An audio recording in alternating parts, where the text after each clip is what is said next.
Hi, everybody. It's your favorite siblings, Mayor Morgan and Evan Karna, that's me. Hi, it is our season finale. We are doing an amazing episode this week. We had a different plan going into it, but then we were like, this episode is a fucking banger. It's a tour de force with a great guest, and it seemed like for a podcast whose theme was 90s science fiction and fantasy, it should go out with a banger since there are great science fiction films, and this is one of the greats. It's one of maybe the best science fiction movies ever made, so we hope you enjoy. Enjoy our season finale. And we'll see you next season, whatever the theme of that is. Bye! Love you. Bye. Love you, bye!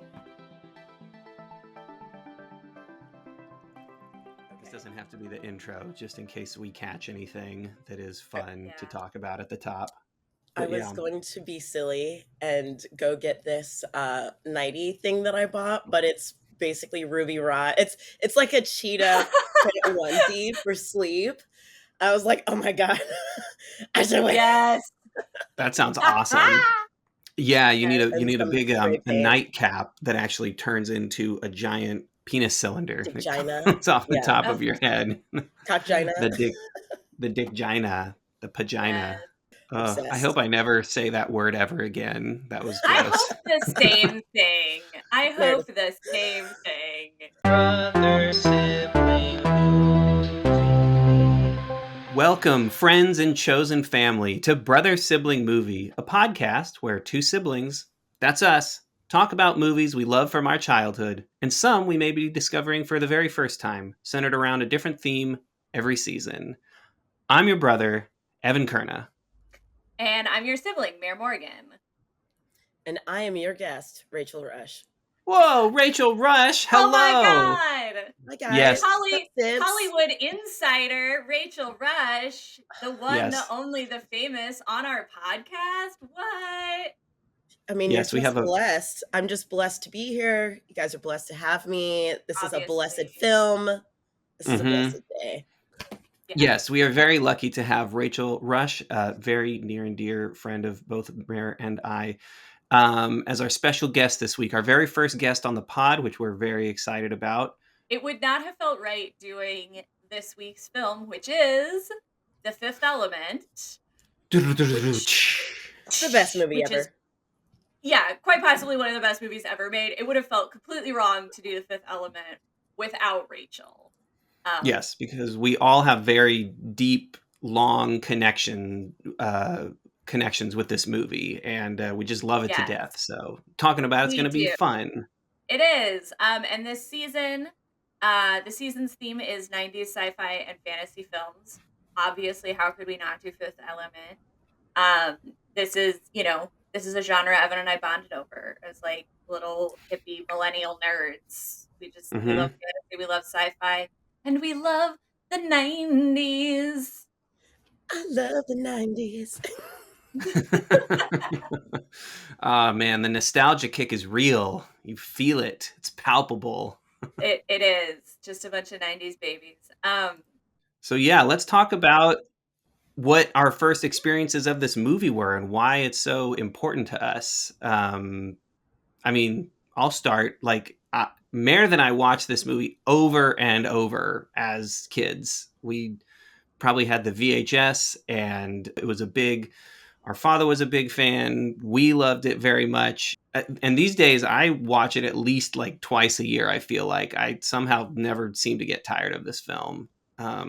Is that similar to your recollection, Meredith? I mean, I can't think of anything besides, like, I've loved this movie ever since it came out. It felt so crazy and odd in a fun, comedic way that I, never let go of it. Yeah, I can't remember the first time watching it because it's just been around forever.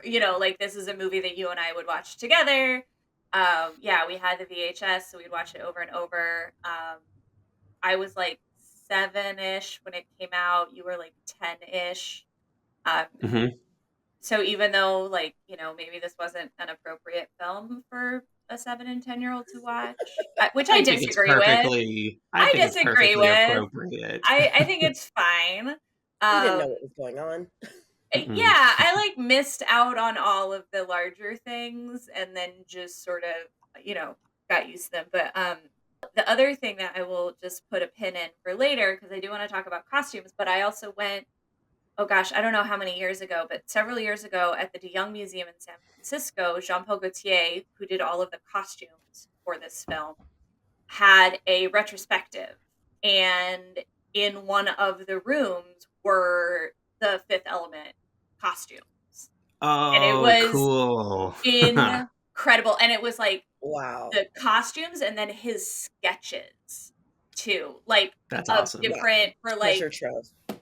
yeah, like different iterations of, you know, like Korben Dallas's jacket and like different iterations of like Zorg's costume. It was really flippin' cool. Like it was just it was an awesome show in general. The Young Museum does fantastic costume exhibitions. Mhm. But that was another one that I was like, oh my God, I want to talk about the costume so much. Oh, that's so Oh, exciting. cool. Yeah, we will put Yeah. a pin in that because that is going to Yes. be an awesome subject of Yes. conversation. What about you, Rach? What was your connection with this film? I know you saw it as a young child as well. Yes, I was also 10 years old when I saw it, and I happen Mhm. to remember that I saw it in theaters with my Oh, cool. family. My grandmother even came. My younger sister, who was also probably about 7, was there. Yep. And yeah, it was wholly like a transformative experience for me. I don't think I knew yet, but I was already primed to be a Francophile. Plus, we had Chris Tucker in it, and you know, it was like my awakening basically. So it's a very special Mhm. movie to me. I also watch it at least a couple times a year, and more every time I watch it, I'm like, this is a very unique standout movie of which there are not many that you can compare it to. I think Yeah. it's very special. So I'm super grateful to be here, and I'm so excited to Yeah. get into it. Definitely, Yeah. that definitely stands out, especially among 90s sci-fi films, Mhm. as being a unique. Among all films, there's very Among few all films films, like this, generally, especially yes. Hollywood movies. You're like, I don't feel like you get the kind of amount of, what's the word I'm looking for? Like character out of this, you know, like Yeah. the movie is populated with characters, very entertaining people. Yes. And And the whole movie has character because of that. absolutely. I will agree. Like, you know, when I was watching it again for the 900th time last night, I was looking at like the background actors and the character. But when you say the word character, it isn't just the actors, you know, it's like there's so much character, like just oozing out of like every object in this film, every like Mhm. color that they use, like everything is so intentional. And like it's just such a rich world full of character. I know. Yeah. Yeah, we did. I was The thinking color. about that early on. I was looking in that same kind of thinking pattern. We'll talk more about the production design and stuff, maybe more specifically. But in the lab scene when they open up, I love how it's such a specific look for like the background of the lab where Leeloo is getting grown to be like gold and kind of like almost like spray painted tinfoil gold, and all of the text Yes. in there are in this kind of teal looking outfits. And then and because of that color palette, Leeloo with like kind of the light skin and the bandages and the orangish red hair like stand out against I was like, this And the is blue great eyes. color theory. Yeah, it's such a The good teal. yeah, and that's just one example of many using the color palette to tell the story. But I was like, this is really just very good. It's like, and it feels very, there's a lot of stuff I want to talk about how comic booky the whole thing feels. But Yeah. Before we dive deeper, should we do our little chat GPT? Oh, the plot synopsis by ChatGPT. It's by ChatGPT. I don't think you Yeah. understand. It's by ChatGPT. ChatGPT. Let's try something different. How about we each take a paragraph? I love it. I'm ready. Do you want to All kick us right. off, Evan? All right, ChatGPT, let's see what you got for us. Set in the 23rd century, The Fifth Element is a visually stunning sci-fi adventure. The story revolves around a cosmic battle between good and evil. Every 5,000 years, a great evil manifests, threatening to destroy all life. The only weapon capable of stopping it is a combination of 4 classical elements: earth, water, fire, and air. This is where I do my Avatar Last Airbender stances. and a mysterious fifth element.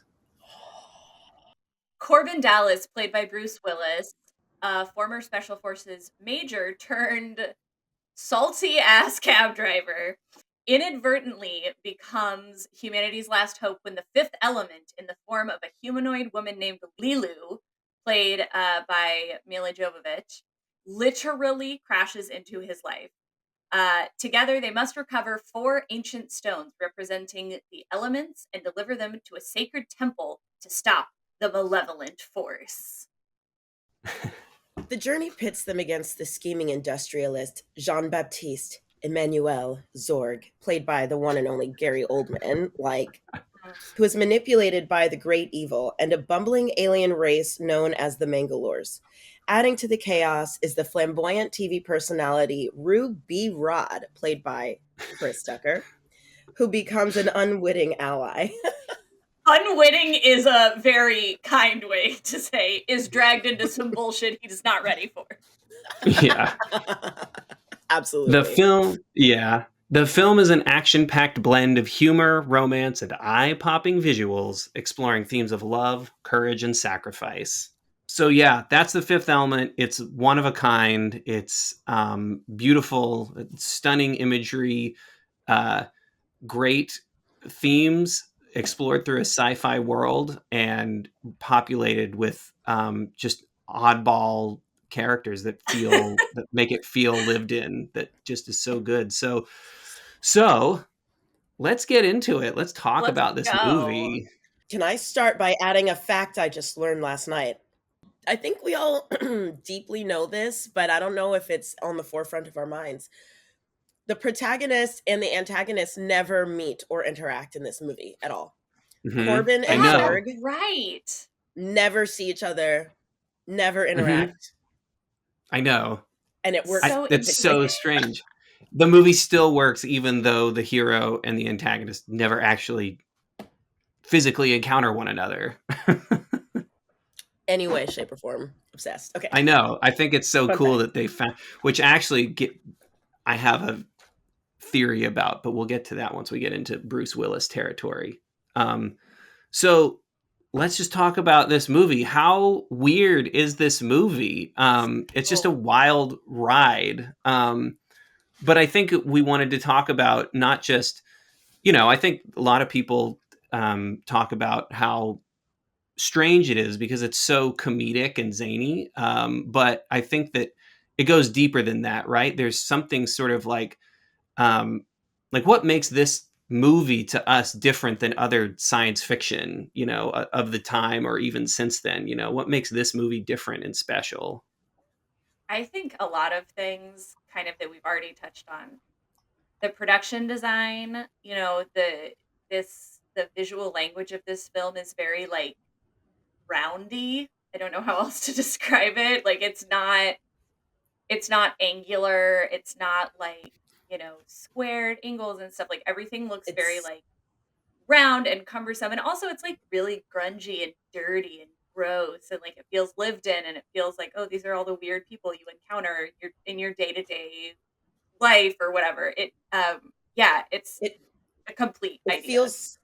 It feels like our world in the future. It feels exactly like I agree with you. It's not sharp. There's no pointy edges. It's round. It's warm. It's got every part of life that we recognize. It's got love. It's got comedy. It's got drama. It's got action, and it's got the sci-fi, which I think has always made it really stand out to me. And the fact that as a young Black child in America, this is one of the only sci-fi movies that I felt like I could have some kind of ownership over. It isn't just dystopian. It isn't just antiseptic. It's not, almost all the human race has been wiped out. And in fact, it's oh, this is New York City in the future. And it still looks and feels like New York City. Yeah. Mm-hmm. Yeah. And I think too, the little things, like you're saying, it feels like a lived in world, right? In Korben Dallas's apartment, he has his little cigarette dispenser and his shitty coffee maker, and his apartment is really messy, and people get dirty. Leeloo, when she's running, she gets like covered in filth. Like it just, yeah, it grounds it in a lot of stuff that we recognize as viewers as, oh, Mhm. this is sort of just how, yeah, this is what happens in your day-to-day life, or or whatever. Yeah. Yeah. You go And to to your point, McDonald's. yeah. Yeah, let's go to McDonald's. Exactly. Get run into by a runaway cab driver. And to your point, you mentioned this earlier, Rachel, but yeah, I think in contrast to so many of the, especially in movies that Mare and I have been watching for this podcast, the science fiction of the 90s tended to be very like Gattaca is very like, it's not dirty, but it's very Art Deco. It's very clean. It's very blah, blah, blah, Yeah. and it's sort of, I don't know. It's, yeah, dystopian, like you said. There's so many of the other movies of this time imagined the future as like, a bad place where like, underdog heroes had to overcome. And that's still a part of this story, but it's like, but this feels so grown and organic, and like it's not this sort of dark, dingy feel. You feel, even though there's a lot of smog, pollution, overpopulation stuff, it's like just the way that people in normal life do. They get along with it. They work with Yeah. what they've got, and there's still the kind of beautiful opera houses to go to out in space on your vacations. So it's like, Right. yeah, it's just so different from like other 90s science fiction, and And so much other science fiction. It imagines a different, pretty world. yeah, and we also talked about too yesterday when the three of us were chatting about this. Um, I want to go back to what you said, like, hey, as like a young Black kid, like I actually saw myself in this film, right? Um, Yeah. because in so many films that Evan and I have been watching, all of these sci-fi movies, right, they're largely made for a white audience. This is, a time when they're like, we have like two non-white actors, but they're like way off in the background, and we're not really going to talk to them. You don't have to pay attention to But them. We basically yeah, got you rid don't of have all to those pay people in attention. the future. Yeah. But this film, the casting of this film is really incredible. Just in that of it has a very diverse cast. It just showcases it a little bit better too, because you're like, yeah, it's New York City. Like, Exactly. Like, I appreciate Luc Besson, like, clearly he was paying attention to American film and media at this time. Like, Yeah. this movie was shot in 1996, it was released in 1997, and in 1995, this movie that a few of you might have heard of called Friday came out. And, it was a huge film, I think, for Love American culture Friday. in general, but especially, Black America. And Luc Besson, he didn't, he didn't necessarily depict like the African immigrants, but he did come and choose a lot of American sensibilities and a lot of, I mean, it takes place in New York City, so that would make more sense. But to cast somebody like Chris Tucker in this Mhm. role, which we just have to talk about the role of Ruby Rhod separately, but Tiny Lister, who plays the president, is such marvelous casting and such out of the box thinking. And again, this is why I'm glad this film was made by a French director, not an American one, because he is able to look at this Black American man who was, cast as this villain in Friday, who he has a very intimidating look. His eye is very particular. He's very intimidating looking. But in The Fifth Element, he is the president of the Federation. I know, And and he he is kills yeah, it. kills it. He's very professional. Like, he Mhm. doesn't have to like change his voice or anything, but he is in command. He knows when to like wield his power of intimidation, but he's also very sweet, very open and loving. So I love, as like, a young Black girl, I knew him as Debo, but to see him as president and to be respected. And I think his assistant was Indian American. I rewatched it and kind of was paying a little bit more attention, but there's diversity all over this film. There's an interesting way of depicting people in this film. And I'll just touch on Chris Tucker, which we will obviously talk about Chris Tucker and Ruby Rhod throughout Yeah, today. for sure. But I mean, he's just hilarious. Like, I mean, you don't really have to juxtapose his character in this movie versus Friday. I mean, in Yeah. Friday, he's like an unemployed, like 20-year-old. And in this one, he is like a universally famous figure. but the Yeah. same tonality, the same screams, the same intonations, but instead he's playing a version of Prince because apparently Luc Besson wanted Prince to play this role. But Chris Tucker, he took up the mantle. He knew exactly what to do. He managed to like hyperbolize Prince, but still in such a respectful way.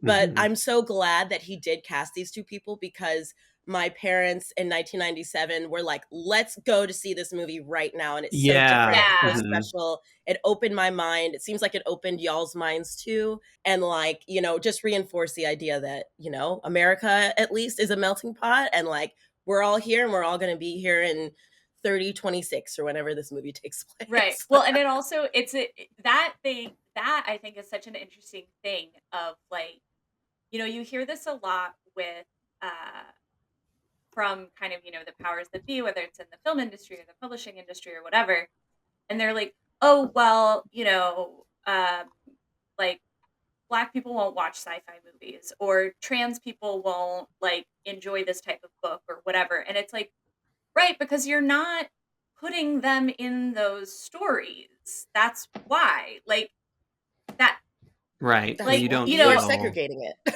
you yeah, are represented. segregating it by Mhm. because like, you know, for example, like Black Panther is a great example of this, right? Obviously, like everyone's like, oh, like a black superhero can't carry an entire Marvel film, blah blah blah. And it was like, yes, yes, you absolutely can. And it's a Absolutely. like it's a build it and they will come situation. And so that and I think that like all like you said, throughout the Fifth Element, it is such diverse casting in not just like main actors, but you know, bit parts and kind of all across it. That I think that is another thing that also makes it feel like a lived-in world, and that also makes it seem realistic. Totally. But there is that thing to be said, you know, art imitates life and vice versa. And some people live Mhm. in worlds where they don't see diversity. That's And true. all the Yeah. more reason why a movie like this, a sci fi movie by a white French director, his choices, him having a world full of colorful people and an Mhm. interesting background, has brought this in to people who might not have it and to see, like, oh, this is possible. Like, you know, it's okay. And the It is future, like, we okay. should all exist. This is all of our world. And you know, Yeah. just to kind of bring it back to the front of the movie, like it Mhm. starts in Egypt. Like we basically start on Hmm. like Yeah. an 8-year-old Egyptian boy. And we Yeah. know, and I love this because you don't know where you are. Like this is a French movie by a French director. We start in Egypt, then we're like in the future in New York. It's like this is such an international film. Like, you know, just one more word about casting. Like Luc Besson, obviously it takes place in New York, but he features all of this really cool French talent in these small little nugget roles. You know, the robber, the guy who tries to rob the hero in the beginning. It's like, you know, that guy is like some underground like French comedian that like we've all been blessed with. Yeah, that's well, I'll give him a little bit more screen time when we get into the bit parts, but yeah, he was a well-known French actor who Luc Besson was like, "Come on, do this part or whatever." So, I love it. And yeah, this film really, I think across the board, like we've just talked about yesterday, it's like all the best things in a movie, right? It's action, it's adventure, it's sci-fi, it's blowing shit up, it's a rom-com, it's funny. It's like a spoof of Die Hard as well. Like, I mean, kind you of, know, you right? just get everything in there. See, this is a great example. How long did it take me to watch Die Hard in my life? 3 years ago. 3 years yeah. ago. Yeah. So Uh-huh. this movie was my Bruce Willis as an action star movie. Not Yeah. really Mhm. Yes. understanding it was all a bit of like, not a parody, but like, you know, Yeah, just but Right. it have is some a fun send with up it. of yeah. Yeah. That actually makes me okay, so since we're on the topic, I'd say let's talk about the casting because I know Let's do we it. probably all want to gab a little bit about each person. So yeah, like you were saying, Rachel, Bruce Willis is the Oh, oh, great oh. Korben Dallas, ex-military. Yeah, Korben Dallas. Dallas. um, this is Bruce Willis like in his sci-fi era, right? Like he had done 12 Monkeys in 1995. And I think that, I mean, he makes the perfect Korben, you know. As I was watching it last night, I actually had the thought, I had it in my head because while we were making our notes, Rachel, you had mentioned it's a rom-com too on top of all this stuff. And so I started watching the movie with that in mind of like, this movie's a rom-com, like look, like find the patterns or whatever. And it's really all there, you know, like people forget. And this is why Bruce Willis was perfect for this role, because the movie is all about love, and it doesn't work if the relationship between the two, the romantic relationship doesn't work between Korben and Leeloo, right? No, It's it like can't happen. that is yeah, the whole Yeah. movie cannot happen if they aren't There's no falling in love story. throughout it. Yeah. Yeah.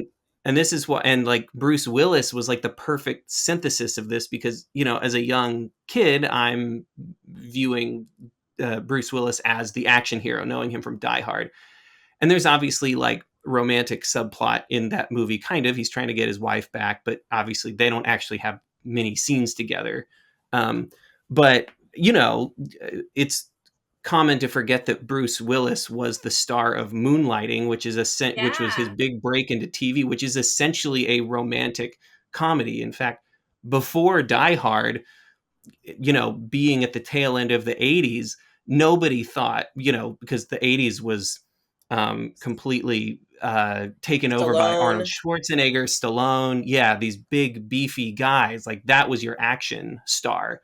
So nobody thought that, like, perceived back then that, like, skinny, non-muscular kind of New York attitude Bruce Willis was, like, going to be an action star. They're like, this guy runs away from the bad guys all the time. And of course, that's what makes Die Hard great. You know, it's like but he brings that humanity, and he has the chops to be a romantic lead in addition to being an action star. And of Yeah. course, and he has all these movies. Like, I think, you know, people forget that he actually was doing still a lot of romantic comedies between action movies. So like, he was this, anyway, I just think he's like the perfect He's guy for perfect. this Yeah. timing, for this everything, because he's got the chops to be action guy, but also be super charming, and you believe that he's falling in love, you know? 100%. I just want to quickly add in a particular quality he has with his voice. His Yeah. voice when he does like the like husky voice thing, like when he describes Leeloo, he's like, she's 5'9", she's this. It works as like the gritty, like, you know, hero, but it also works as like the hot bad boy, like in love sort of aesthetic, and it blends so Yeah. well throughout. And Yeah. it's his love story with Leeloo too, is really, it's a nice contrast between his sort of like, he's this military badass and he kind of is in with the bad crowd and like has a rough life, and, you know, is like kind of like, he's not somebody to fuck with, right? Yeah. But he's always very tender with her and like very gentle and very caring and sweet, and it is like that part of it Except comes for the through really one part well. where he oversteps his bounds, but Oh Leeloo man, takes him to task for it right away. I one Ectodermite! one of my Uh, favorite, that is genuinely one of my favorite moments, when Leeloo's like passed out and he's like trying to wake her up, and he like goes, I think this is another thing that makes me love it about being in a 90s movie, because normally in like most sci-fi movies it would have been, oh, they kiss and they have this moment, you know, like she's unconscious and wakes up to a guy like trying to kiss her, and her response is to grab his gun and put it to his fucking head and be like, never without my never without my permission. permission. You know, and he's Consent. immediately, I know, and he's immediately like, yeah, you're right, you're right. I shouldn't have done that. I shouldn't have done that. That was Should have done wrong. that. Nope. Sorry. I'll back See, up. I'll back up. an excellent example for young men. Thank you. That's Thank you. right. One good thing Luc Besson did. Yes, sometimes when you kiss an unconscious woman, she'll put a fucking gun to your head. You know, And you she don't know should. what's gonna happen, and she And should. she should. Before moving off of that, I just wanted to give a little bit more credence to the rom-com idea, because in this idea that Korben never actually encounters Zorg one-on-one, that kind of makes me think, oh yeah, this has, in many ways, I mean, it's a mix of all the things, right? Like that's what makes it so special. But that is an aspect of a rom-com. Like you, in a rom-com, the we'll just call it male and female, since that's how Hollywood movies have done it many times before. The male is typically, or the hero, quote unquote, is like, the villain is not a physical person most of the time, right? It's like, it's Yeah. I mean, I don't mean to say call the woman a villain, but the obstacle, the thing to get is the effect, the goal is the affection of the loved one, of their lover, you know? And like, that is sort of the that is really ultimately, so like Korben tries to save the day, but ultimately his goal is to sort of gain Leeloo's affection, right? Yeah. And like that really is the crux of his character arc, which gives even more credence to this. It's a romantic comedy, you know? Like they are both very strong in their own particular like jobs, if you will, like it would be in a normal rom-com. Their jobs are saving the world, but that's what they're doing, you know? And like they're doing each of their things, and slowly through the external obstacles, they are coming closer together to the internal struggle, which is falling in love with one another. So I just thought that was a great little twist on, oh yeah, like that is the ultimate goal of this, meaning it's a rom-com. in one sense of the word. Yeah, I'd like to piggyback off that and just say, I love it. I think I hear what you're saying. Two things. One, it's also a really cute little thing because Korben's like, when they're going to go to Floston, he's like, he tells Leeloo like, I'm on a mission, like don't worry, blah blah blah, and she's like, no, I take care of you. Like I'm Yeah. So it's really cute that they're like competing to like be the hero as well. But like to your point about Zorg, it's like I wouldn't say that it's like she's that like the male and female leads are opposing, but it's like, yeah, she's the goal, he's the actor, and Zorg is like the invisible force that keeps them apart. And thought about another way, you could even think that like if you think of Leeloo as the main character, she does encounter Zorg. They have an encounter in the Diva's room where they actually kind of quote unquote fight each other. I mean, she ends up having to run away or whatever for some reason because she seemed to be able to kick all those Mangalores asses. But she does encounter him. Yeah. And it's like who's the real hero? And then okay, I'm gonna save this for the end. I have a thought, but okay. Great. Yeah. Put it down. I love it. But since we're talking about this, why don't we talk about the beautiful, ever-present, effervescent Milla Jovovich. Oh my god. The gorgeous. The gorgeous. Like just the gorgeous period. Gorgeous seriously. period. She's incredible in this film. She brings such a cool physicality to the role that she was clearly allowed a lot of it feels like she was allowed a lot of freedom to create this character who is at once like this sort of super wise, super powerful forever being, but also kind of like a little child, and in some ways has the ferocity of like nature inside of her. Yeah, you know? She has like she's quote unquote perfect, right? She's like an ass kicking, take no nonsense, whatever. And she like is new to the world. She like doesn't really know what's going on and is kind of like, oh, I kind of need a hand. But Milla Jovovich does have a fantastic physicality about her.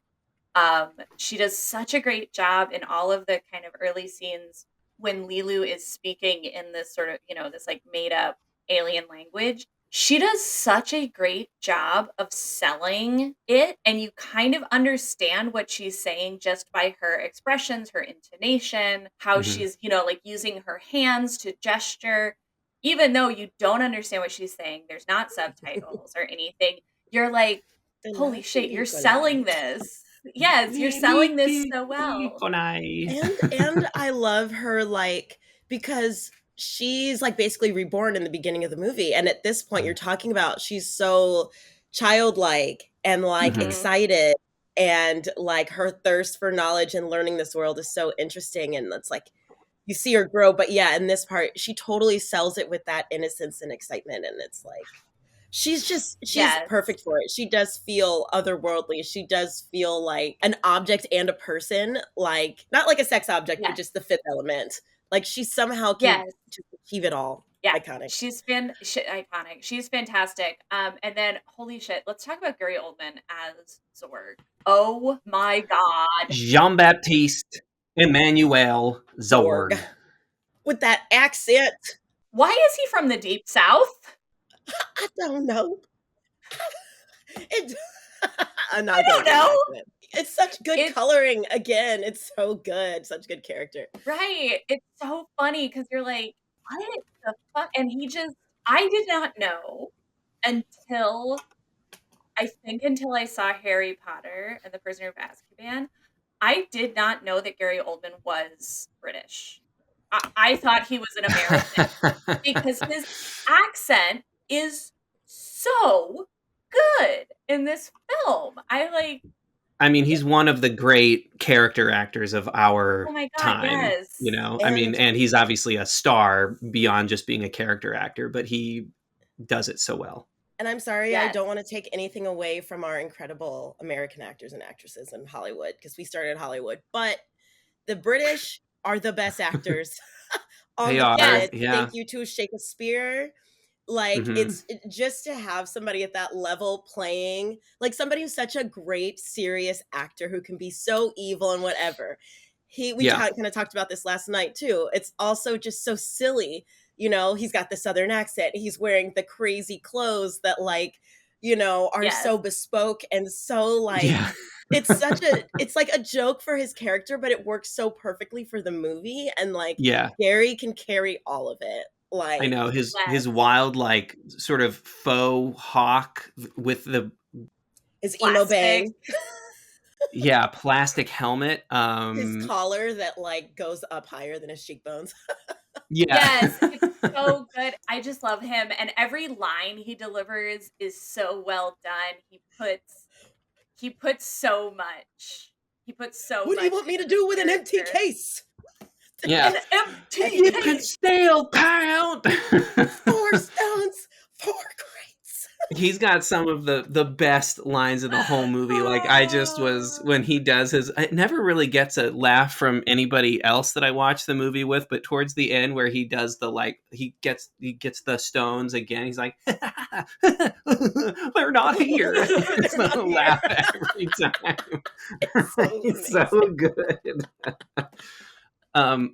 Speaking of his accent, actually, this is a fun little bit that I don't think I've seen anybody else talk about online. So this is something I picked out last night. It's a really small thing, but when you first see Zorg, there's kind of this moment where he's making the deal with the Mangalores for the stones to give them the ZF-1s, the crates of guns, and as he's walking away, there's always been this kind of like little speech that he's giving his right-hand man, assistant. I don't know who that is. I should look up that actor's name because he's also really good as the kind of like squirrely kind of like, assistant guy.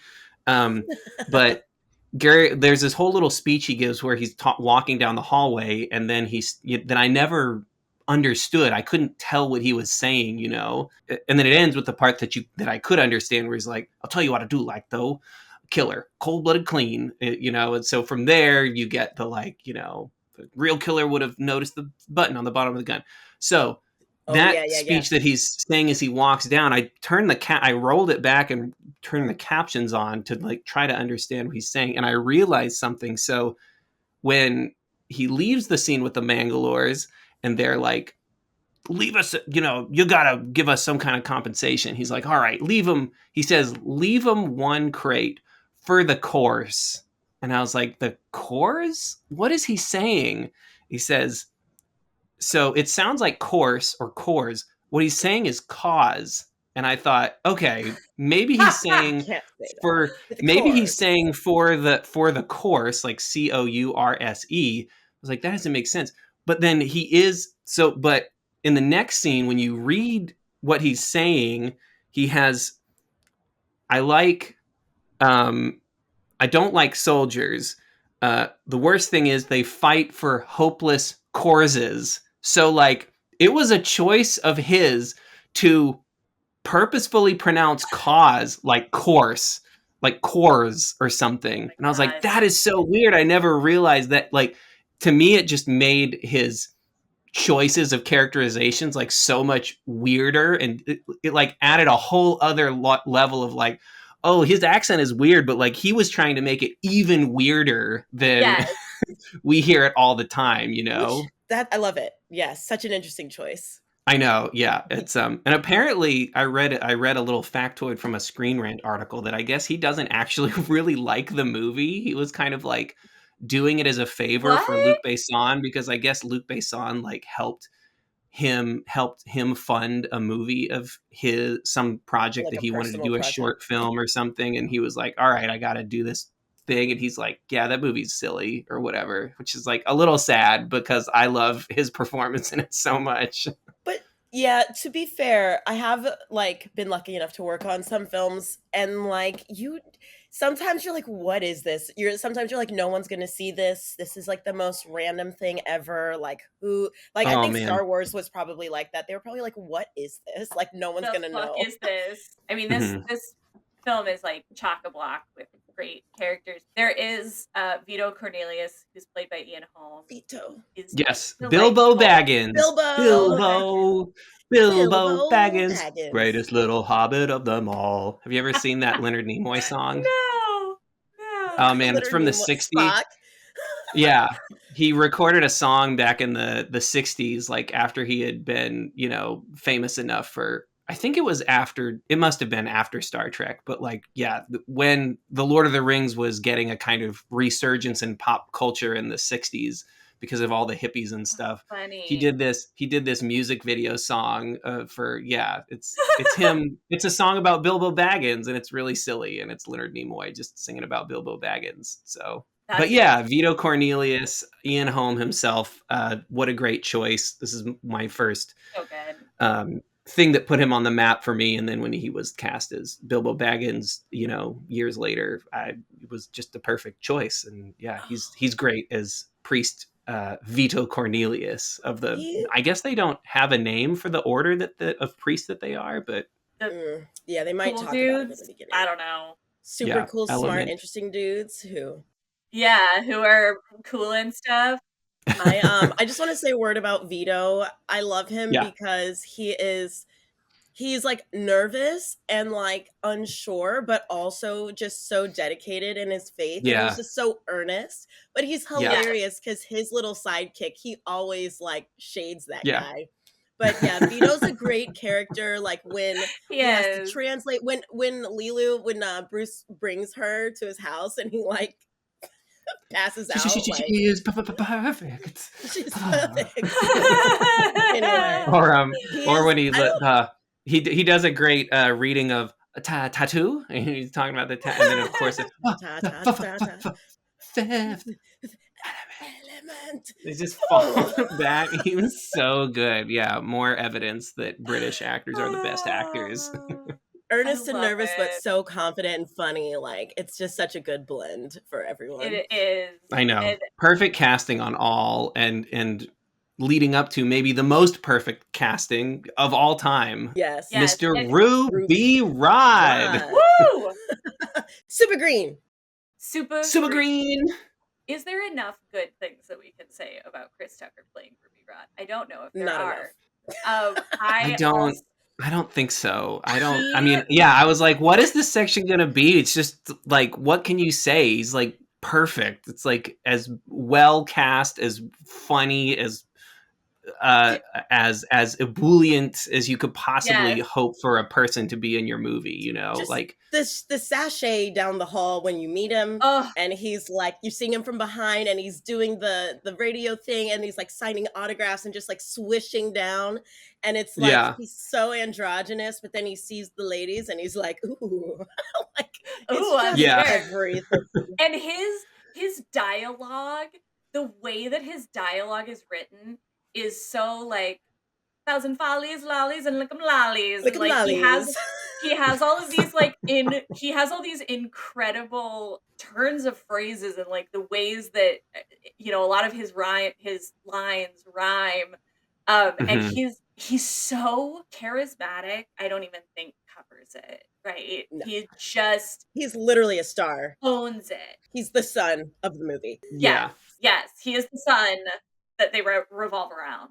It's true. I mean, this is perfect evidence as to why Chris Tucker became the highest paid actor in Hollywood for a stint of time in the mid to late 90s. I mean, he's great. He brings so much to the roles that he's in. It suddenly, like, the movie becomes like lighter and like Alive. even yeah. more entertaining than it already was, and that's true of Friday and Money Rush Talks Hour. and Rush Hour, which I think was probably what he got paid the big bucks for. There's not enough good things to say about Chris No. Tucker in this role. He's like incredible.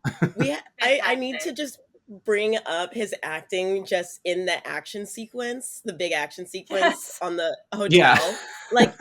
Like Leeloo's off fighting, Bruce is fighting, but like Ruby Rhod is basically like the one Bruce Willis is protecting in the big like action sequence. Yes. And he is just comic gold the entire time. Just the damsel. He's the damsel in distress. He totally is. Well. We'll talk about the clothes obviously, but like the roses and the eyeliner and the scream. Yeah. You can't. No, it's perfection. And he's just background, but he heightens the whole thing. Watching it this time, I was paying attention to the because I got really taken with the way that they sort of cross edit some sections of the movie where they like where they do these like the little thing at the beginning where they cut like scenes are kind of from different locations and temporal times are kind of like answering each other, like the way that they cut between. And I don't think you see that a whole lot. But so we can talk more about that later. But like, it got me thinking about the rhythm of the movie, and like I love this movie because it actually starts out very slow. There's like two distinct openings, sort of like there's the Egypt thing, which is like kind of it's actiony, but like it takes its time, and then you're introduced to like the military men and so you're setting up all this stuff, and the movie starts to get more and more quicker as it goes along, like, which is I think what makes it feel so good, like, is that it starts out with all this space. You're kind of allowed to sort of like start to come to understand this world and sort of like see it and take it in. But then as you become more familiar with it, it starts to edit faster and the sequences get quicker and the editing.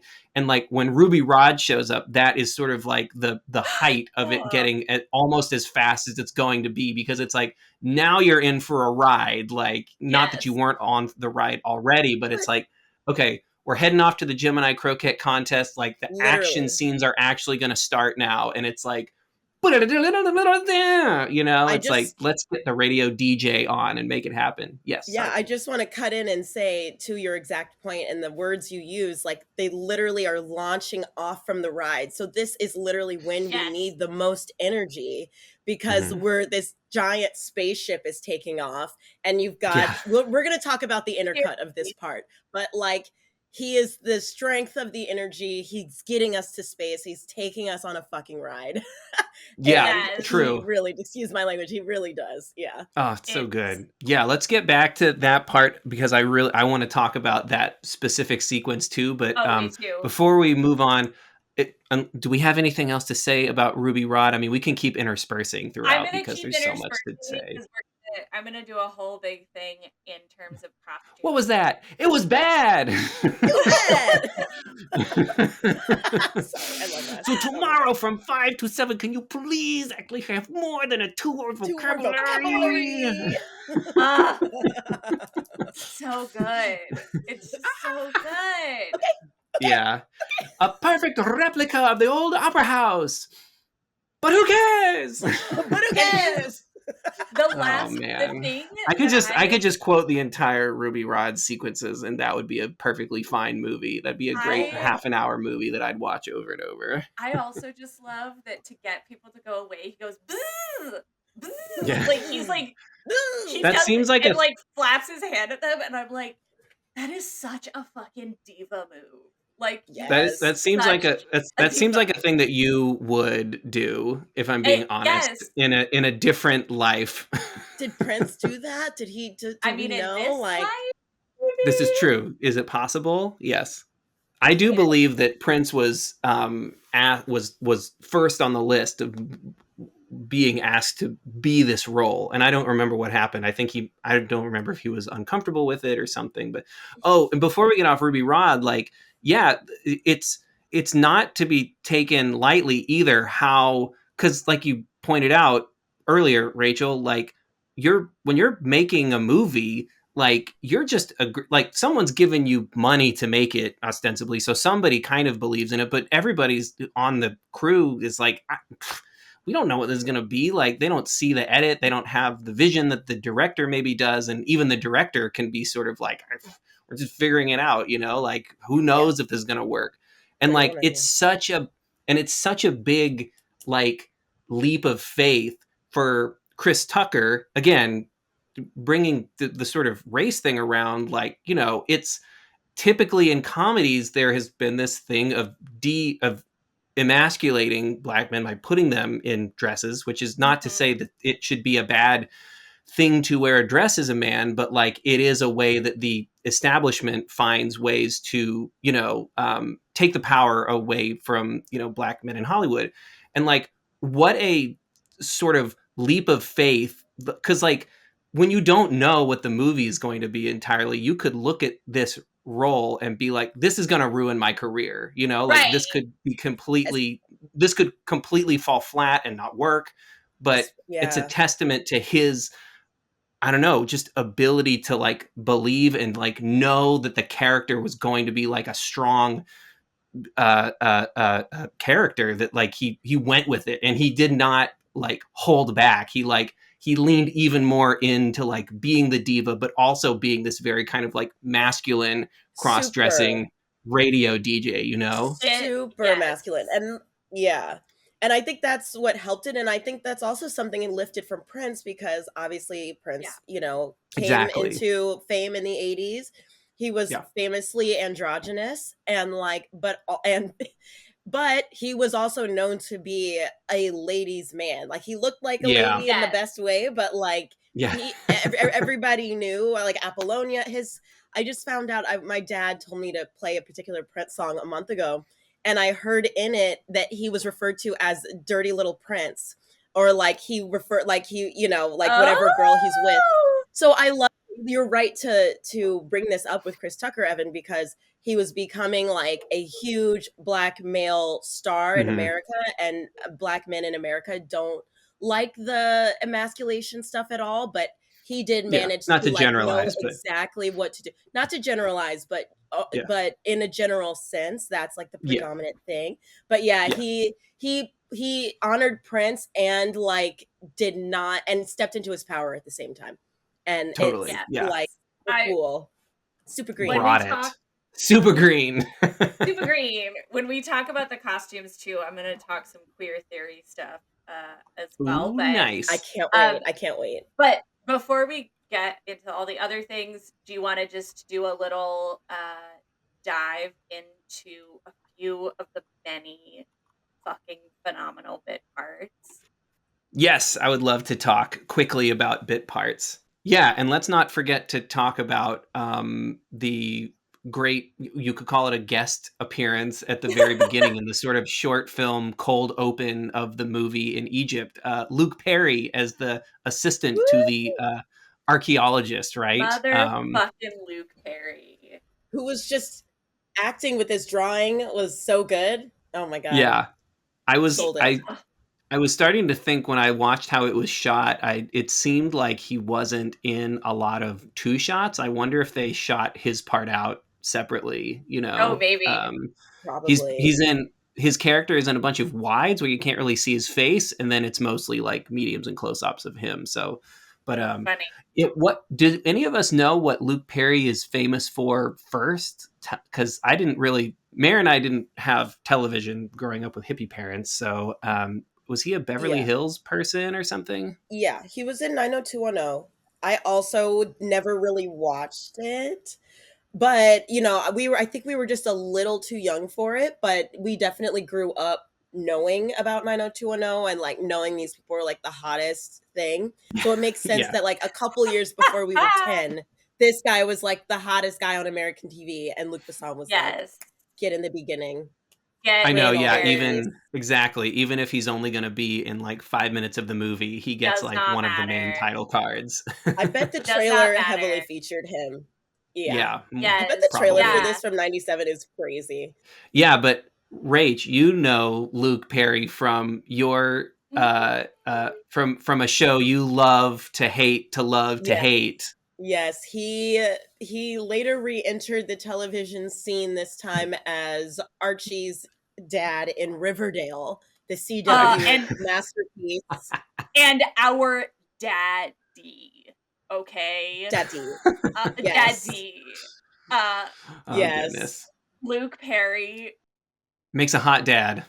makes a hot dad. Riverdale is hot trash. It's so bad, and I love it. Correct. I love that first season. It's sort of like a cartoonified version of Twin Peaks. Yes. You know? It is.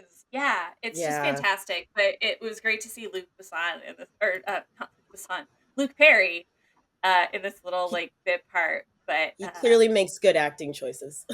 he clearly does. But Evan, you had a lot to say about the bit parts and the background. Yeah, speaking of bit parts, let's get into this.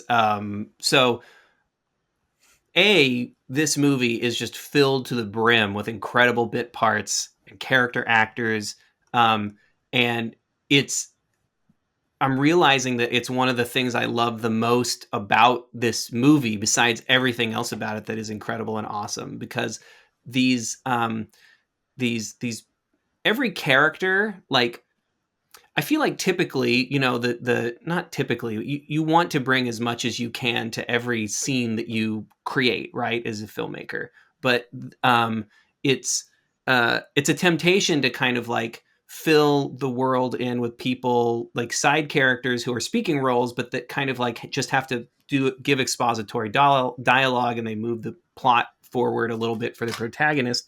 But what is so great about this movie is that like everybody who like you see for just a moment, these bit parts, they're not just there to like spout plot info, but they genuinely add character and like additional weirdness and creativity to the movie. You know, the whole place feels so filled in by these, like, it's like they took every single person who was going to have a speaking part, no matter how small, and we're like, how can we make this entertaining? How can this person be fun to watch? You know, like, give us more bang for our buck. They probably all have a full character breakdown.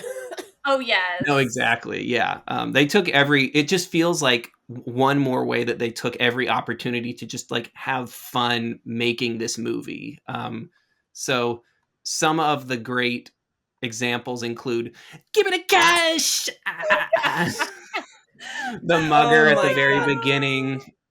Right from the start, like within the first 5 minutes of meeting Bruce Willis, you get this crazy like cameo by Mathieu Kassovitz, who was a well-known French actor at the time. But yeah, Mathieu, who just is the greatest mugger of all time, with his crazy hat that looks like the screen of the camera. What would you call it? The empty hallway. The camera on the door. Yeah. Take it. I don't need it. That's literally my favorite part of the movie. Like, that is why you guys are siblings and we are all friends, because it is so silly and absurd and ridiculous and small, and yet it is the whole movie in a moment. Because also Bruce, it achieves showing that Korben knows so much about guns and weapons, and he can handle himself well. Like, he doesn't even have to try. He knows how to like play this guy and make him like screw up his own gun. But at the same time, the actor's so funny that he actually makes Bruce like break character, and then leaves it in. He leaves it in, and it's perfect because that's who Korben is. Like, the real laughter and lightness and just having fun. Like, that's why this movie is so fun, so good. 100%. Yeah. And it's great. Yeah, I love that they put this at the front, because you're right. Because after the sort of like, intro. There's been humor up to that point, but this is the part where you are like, this is setting the tone for the rest of the movie. Yes. You know, it's like, here's danger, but it's incompetent and stupid. And our guy like can so easily dumb. disarm it. So dumb. Yes. Yeah. And then there's this great moment that always sticks with me where the guy in the police are coming to get Korben, but Cornelius has switched the name tag. Yeah, the name tag. And there's this guy who's just like, put your hands on the yellow marks. And he's like, smoke you. Oh, so good. Smoke you. He's got a great look. Great look. Same look as Tiny Lester, the president. They have that eye. They have that like Yes. crazy eye. It's so good. Yeah, exactly. Yeah. That was Richard Leaf is that actor's name. And he was super so awesome. Good. Oh, there's the Rastafarian plane technician. I mean, I don't know.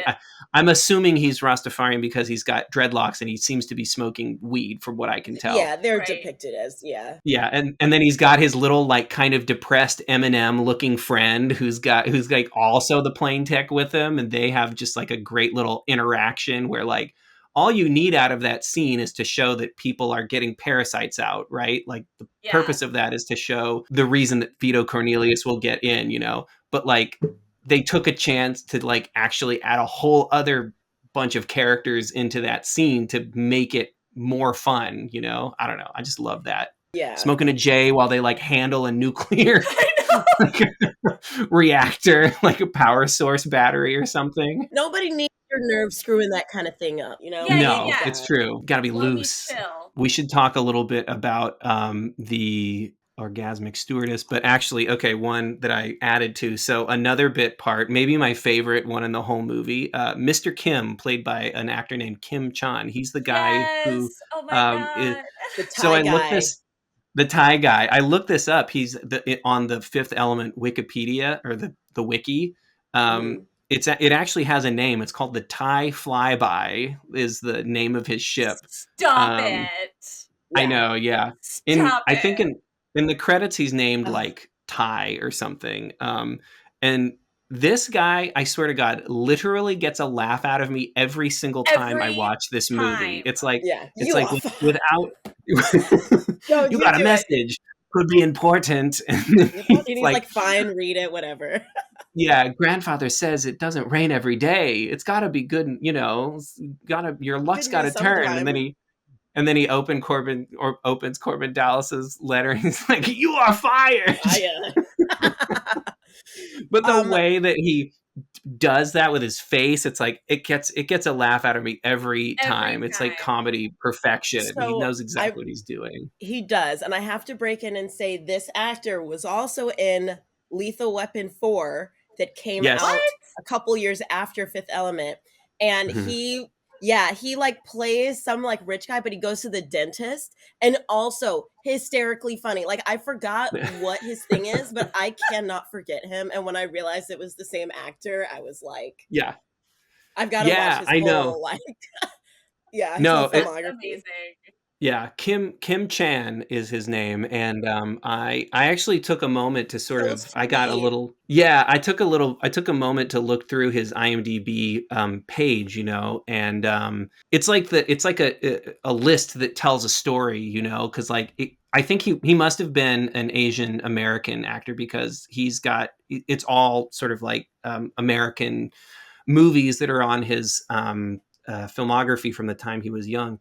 And it tells this fascinating story of, you know, being particularly an Asian actor in America, because you watch like the names of his character and it's like Chinese food delivery man and like the, you know, waiter, just generic titles, you know, like because unfortunately, that is obviously what many people in his position got to play at that time. There were no starring roles for Asian people unless you were like Bruce Lee or something like that, and you know? And at least at this point, they were casting actual Asian people to just be background, because in the past, they wouldn't even have done that. Yeah, they would have been like, you're white. You can pretend to be.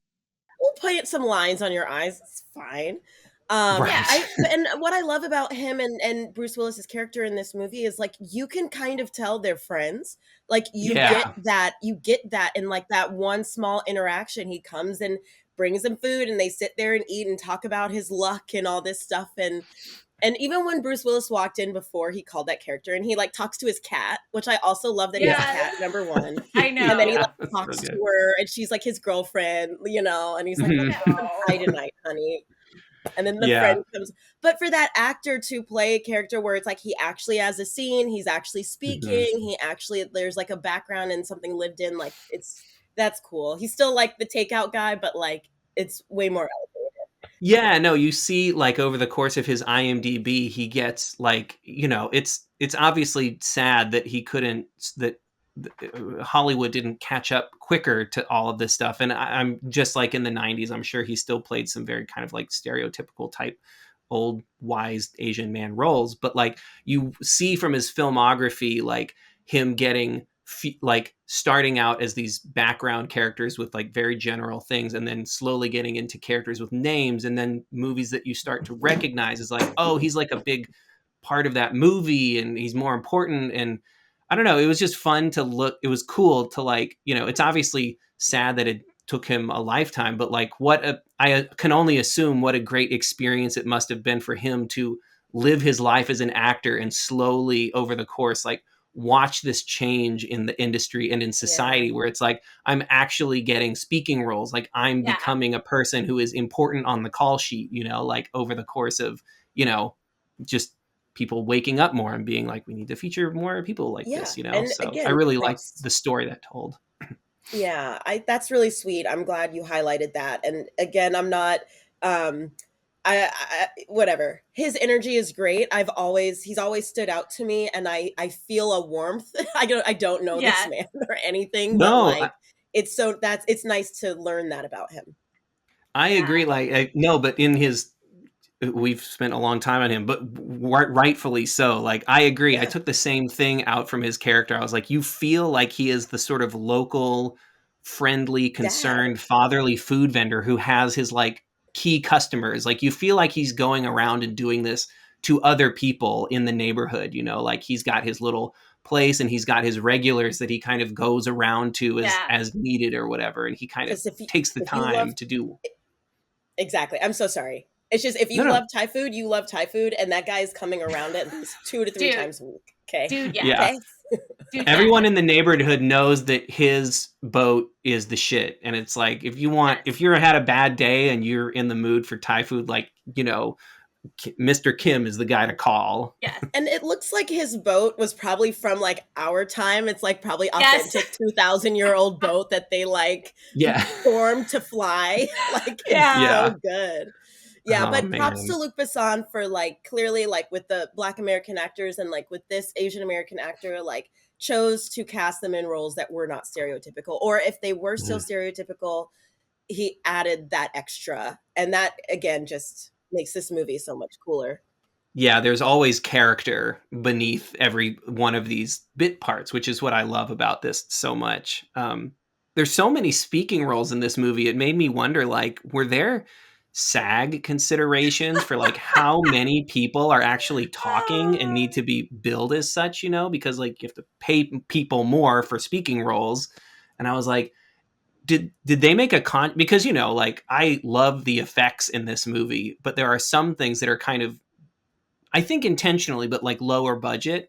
And it makes me wonder, like, was it like a hard line to be like, no, like we're keeping all of these great character bits in here. We're paying actors like what it costs to have them in the movie and have speaking roles. Like we're not just doing like background stuff for the people who aren't the main characters. Like we will take a hit on some parts of the production thing to pay for, you know, the right people to do these roles. I mean, I have no idea if that occurred. If that was the case, more power to him. You know? Yeah, I mean, I will say again, like I will call myself a Francophile. I've also been a film major since I was a child, and like, you know, I can appreciate. I'm sure they did not shoot this in the States. I'm sure they shot it over there, and you know, in Europe, as you know, Evan, your old roommate, is a filmmaker who is Italian, and they actually pay people to make art films. And like, you know, this is a big budget French art film. And again, why it's incredible and why certain choices are made. Like, you know, in our current time period, Francis Ford Coppola just put out a movie called Megalopolis, and there's a lot of talk around it, but also you might not hear much about it because he self-financed. So basically he did it outside of the Hollywood system, which means he was able to make different choices the way you can see Luc Besson made different choices in this. Like in Megalopolis, we start out seeing Daddy Adam Driver wearing like some $9,000 pair of shoes and like this suit that is just bespoke to the heavens. And it's like, you would typically not spend money on those clothes. You would typically not get a shot of the detail of the shoe, but it tells so much about the character and the world. And so it's great to see movies where we know they were kind of made outside of the Hollywood system. Like these differences make a big difference, and they impact people who typically wouldn't see these movies. And so, yeah, French cinema, baby.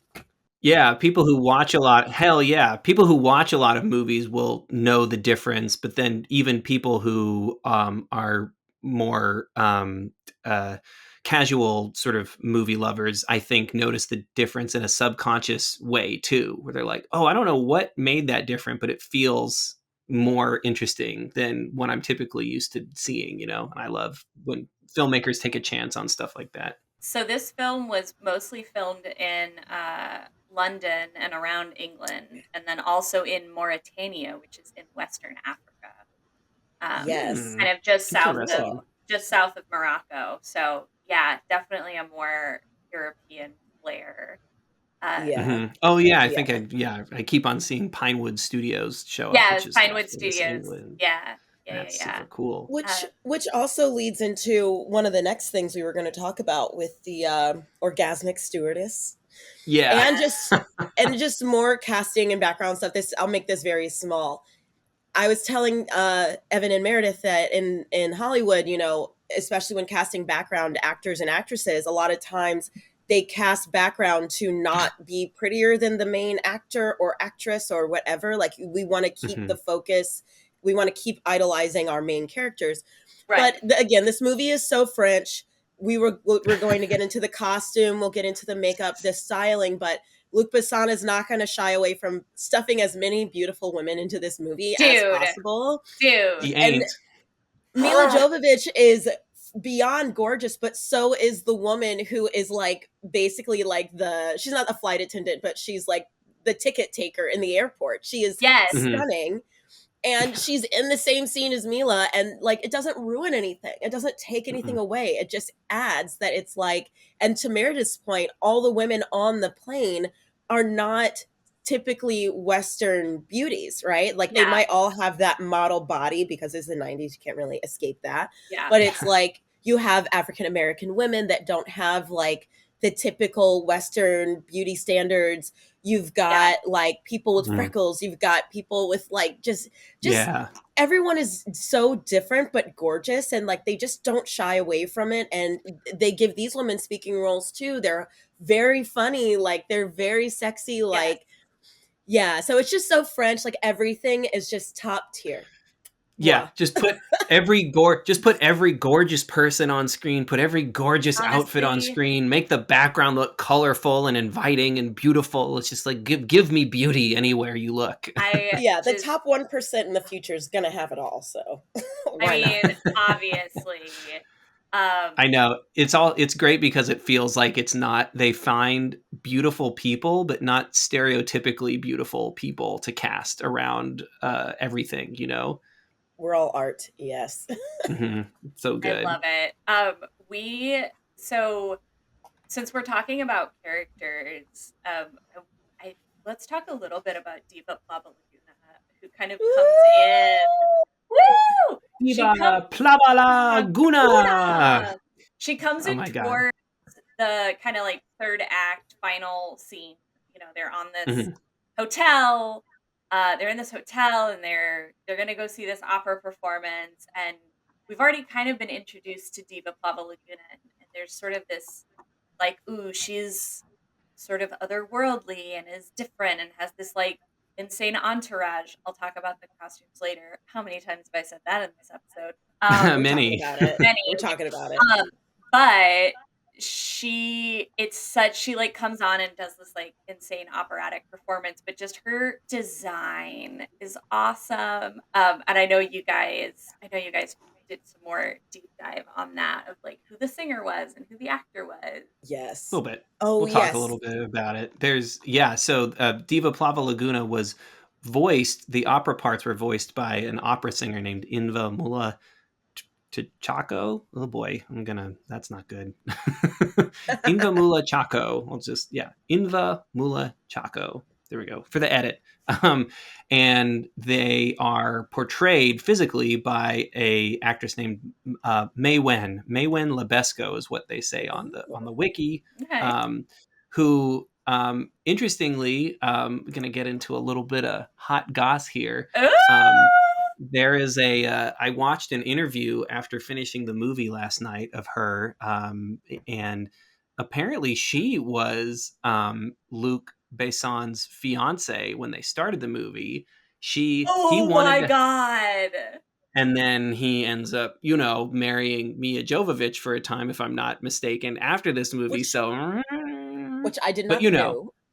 Yeah. So May Wen, I think, is she doesn't seem bitter. I mean, she seems very French about the whole thing, but they have this, she has the conversation's really interesting because she was like, I didn't want, I don't, honestly, it was like the Frenchest thing I've ever heard in an interview. She was like, I want to, Luc Besson wanted her to play the diva and he showed her all the concept art and she was like, that's great. But like, I don't want, I want to be your lover. I want to be like, I want you to love me that way. Like, I don't want to work for you, I don't want to do that sort of thing, especially if we're going to be like fiancés or whatever. It's like, oh, okay. Like, that's fine. So we found some model who was going to be the diva, but then she dropped out over the weekend before they were going to shoot.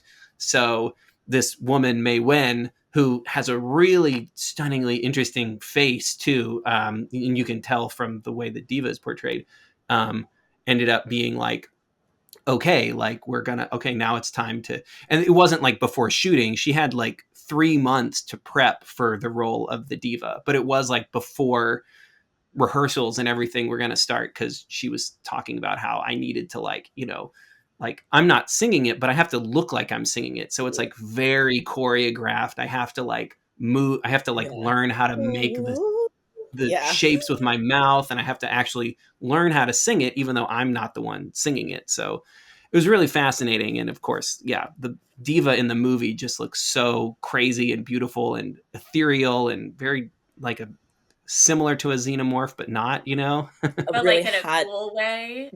Her dress is really cool too, because it's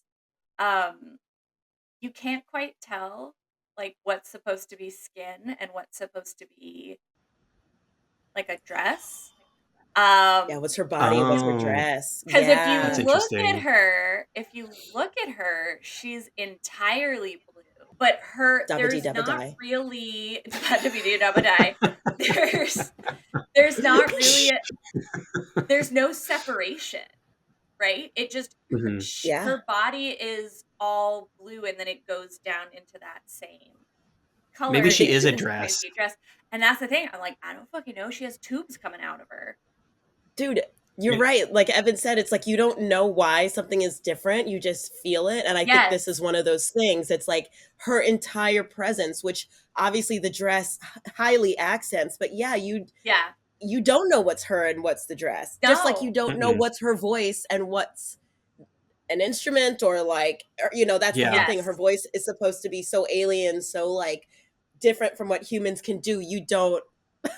Like, you wouldn't know. What is she? What's her voice? What's her body? Like, what's going on? I love it. Yeah, totally. The diva is, and it's a great moment in the movie too, because this is a point where the action has really ramped up, and we've had the Ruby Rhod scene, but like it speaks to the way that they pace the movie overall, because like it's like the audacity to just sort of, I mean, it makes sense. Like you need quiet moments and big moments, right? And like you could make the argument that, in fact, this probably was what they were thinking. Like they need a sort of quiet, reflective, melancholy moment, before, because right after that is when the big action scene on the Gemini Croquette sort of ship starts taking place, you know? Yeah.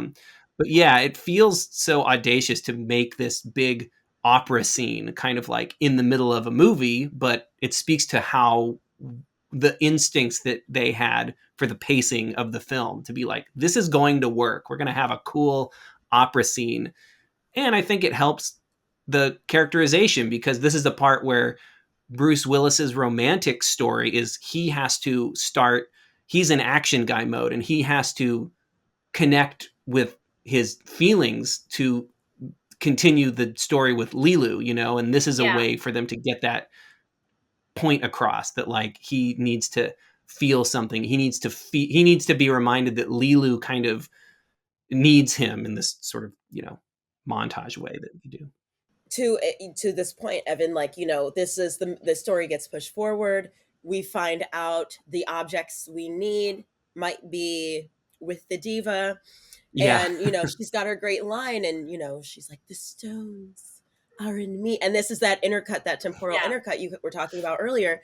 But you're right, like, Bruce Willis has just done all this stuff, and he's got to, like, slow down, go inside, listen to this, you know, this female presenting character, and like, and it's like with Leeloo too, toward the end, it's like it's inside of us, like everything is inside of us. And I want to say things about pacing, and I want to say one other thing to talk about toward the end, but this movie is also an incredible sci-fi movie because it infuses spiritual principles. It's about love, it's about going inside, and like I'm excited to talk more about that, but here's a part where with the diva and Bruce Willis where we really get into that. Yeah, we have a moment of calm to connect with the emotional, spiritual love side of things, you know, so we don't lose that thread in the movie. Yeah, and you also get the sense too that Diva Plavalaguna, it's sort of, you're not really sure what she is, right? You're like, exactly. Is she an opera singer? Is she like a spiritual being? Is she a telepath? Is she a spy? Like, is she a spy? Like, there's all of these different things just in that one character, and she's such a visually striking character to just throw into the movie in the third act. And she's fantastic. Everything about her is wonderful. Something you said, Mary, just made me think. It's like I'm gonna be spiritual again. She's kind of like, ironically, her being blue as well. Like she's kind of like a Mother Earth, like a divine, Gaia. Feminine Gaia. Exactly. Like she's got the strength and the nurturing, and she's holding, like, literally the stones are in her, like as if they're like in a belly, or you know what I mean, like a pregnancy sort of thing. So that is very interesting too. One last thing I'll say about the actress from this interview that I watched is that she it's interesting because she like put so much thought and effort into this and was really surprised at how little of the diva was in it, and was kind of disappointed, you know, at like how much of her is in it. But she was very taken with the fact that like, years later people remember the diva, like even though to her it seemed like she wasn't that big a part of a movie, she still makes such a huge impact on fans of this film. And she had this really great moment where she talked about how, like, thinking about her as a character and how she was going to portray her, and she was like, I always felt like she was like a little sad, like she was like disappointed in humans, you know, that like I could see that they're like kids who aren't living up to their potential, you know. She's like, I see so much that they could do, and I see them not doing it, and it makes me sad. So I thought that was a really cool like take for her to be like, and it speaks to this kind of like, you know, somebody who, a character who's able to, this alien who's able to see more of the big picture in kind of this spiritual sense, and kind of like how she wants so badly to like help people see something that they're just not ready to see, you know? Well, and she's so striking. Like everything about her is striking. Yeah, like literally fully striking. Yeah, I love that. And it's like her being sad she wasn't in it too much, and it's like, it's because you were only here for a flash. Like you graced us with your presence for like 5 minutes, and like it was a the blessing. world cannot forget. It was. Yeah. Every moment was a blessing of having you on screen. Before we jump off of the Diva Plavalaguna, I feel like I should just say quickly that like the music in this movie so is good. such a it's such a force, and like Force. I don't even think of it because it's so integrated. But this guy, Eric Serra, I don't know how you say it. His shit slaps, man. He's Dude. like, he composed the whole score, conducted it, wrote the song in the credits, like, and Really? yeah, and it's like, man, I don't know, like, I didn't do a lot of research into it, but I just want to give a shout out to the music, especially since we're talking about Diva Plavalaguna. It's like, what an incredible addition to this movie. It's also a very multicultural soundtrack, you know, as well. Yes. You hear like Middle Eastern music, like I think in the cold open in the Egypt part when the spaceship's landing, like it's this like, ooh, and then I'm not a musician, but you get these strings that underlie all of the like the sound of like this big ship and whatever, but it's also a spiritual thing for the priest to see these aliens coming down that they've been studying for hundreds of years, and it's just like poetic and it's poignant, and yeah, just throughout the whole film, like he's able to get all of the fun, the action, and and it's not one type of music either. There's opera, there's techno, there's orchestration, there's pop kind of sounding music. Like it's so across the board, and it fits really, really well. Like it could seem somewhat discordant or disconnected. Yeah, the whole movie finds its identity through the eclectic nature of all of the elements that it's smashing together, which I absolutely love about it. The fifth element, all the elements. It's all the elements, it's all the things. I think it's a good time to take a little bit of a break. We'll be right back shortly, and we're going to get more into this awesome movie, talking about the world, the creature design, and some of its influences, and all the great things that the legacy that this movie has left behind. So join us back here momentarily.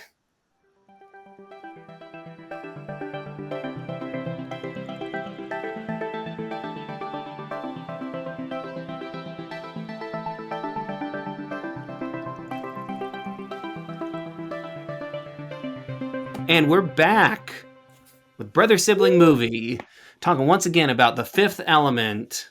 The part I didn't even say at the start is that like this movie has puppets in it, which obviously makes it like high and mighty on my list of great things, including that cute little elephant thing. Yeah, more Muppets. Mare, we wanted to get into some talk about the creature design and the production design, the look, the visual language of the film. So what do you got for us? So, oh my God. Well, first and foremost, this film has puppets in it. So it's always going to be an A++ from everybody here. Evan and I, as if you have ever listened to any other of our episodes, you will know Evan and I fucking love the art department of any film. Fun fact. Evan and Mare are indeed half Muppet. We are. One of their parents is a Muppet. Accurate. They know which one. I don't. It's true. So the production designer on this film was a guy named Dan Wheel. I don't know that much about him, but he did a fantastic job. He's been a production designer, art department person on a number of other films and television shows. Just 10 out of 10, great job. But who I really wanted to talk about was this guy, Nick Dedman, who, like, look him up. He is legit as fuck. He's British, and he did all of the creature design for this film. And I actually just texted you both a photo from his website of the under mechanism of one of the Mangalores. So he works as like a makeup effects artist, a creature builder, fabricator, designer, all kinds of stuff. So so he's worked on like Carnival Row, Harry Potter films, like all these kinds of amazing things. There's a lot of really great puppets in this film, which we're always gonna love a puppet. There's the Mundachi ones, the Mangalores, there's like this little puppet that lives in Zorg's desk. There's obviously Plavalaguna, and then there's like also these little like ship parasites. So these are all just great little fun weird characters. The Mangalores are wild, and that's the picture that I just texted to Evan and Rachel, which is like under the latex, right? Basically all of the animatronics that make those move, and they just the Mangalores. Oh yeah, I just got it got it. too. Oh, this is Is that cool. crazy? Yeah, look at this. Wow. It's I will. wild. It's wild. In the video version of this, I will throw up an image of Please do. this. But it's pretty incredible the amount of animatronics that have gone into making the face move the way it needs to. And the Mangalores, So scary. yeah. They look like kind of like hairless, deformed pugs a little bit. They have mixed with like a kangaroo. With a kangaroo or something. They have these wonky ears. They're just like a really cool creature design, and obviously they have their animatronics in the face are very intense. But I wanted to dive a little deeper into the Mundachi ones, who are kind of those, the initial aliens that come down that have the stones, who are kind of like these eternal beings, the big being of light, waddly robot penguins. Yes, the big waddly robot penguins. And so they were designed. The character design was done by this guy, Jacques Ray. And apparently, according to Nick Dedman, they were an absolute pain in the ass.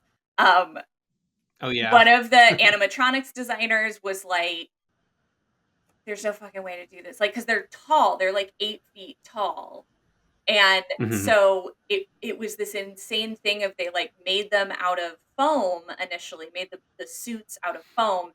And then Nick Dedman was like, we got to set and we were like, what the fuck are we looking at? This is crap. Like, these look so bad.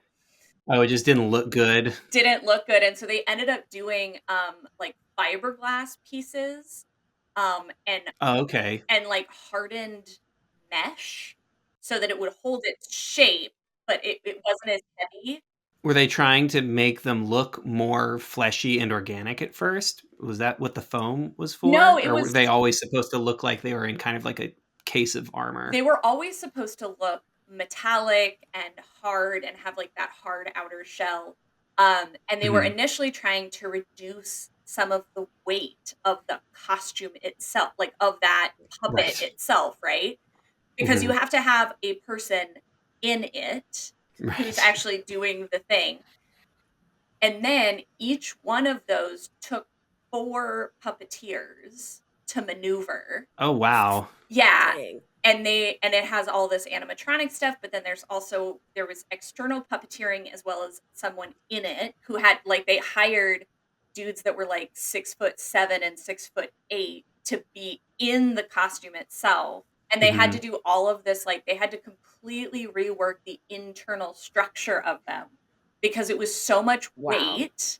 It was so much weight and it was so hard to move in them, like just to move in that costume, that they ended up doing this like internal suspension that transferred a lot of the puppet's weight onto the actors' hips as opposed to on their shoulders, because they were like, no one can move in this. Like, and even when they were filming, they could only film in short bursts because the costumes were so hot that the person inside would get overheated.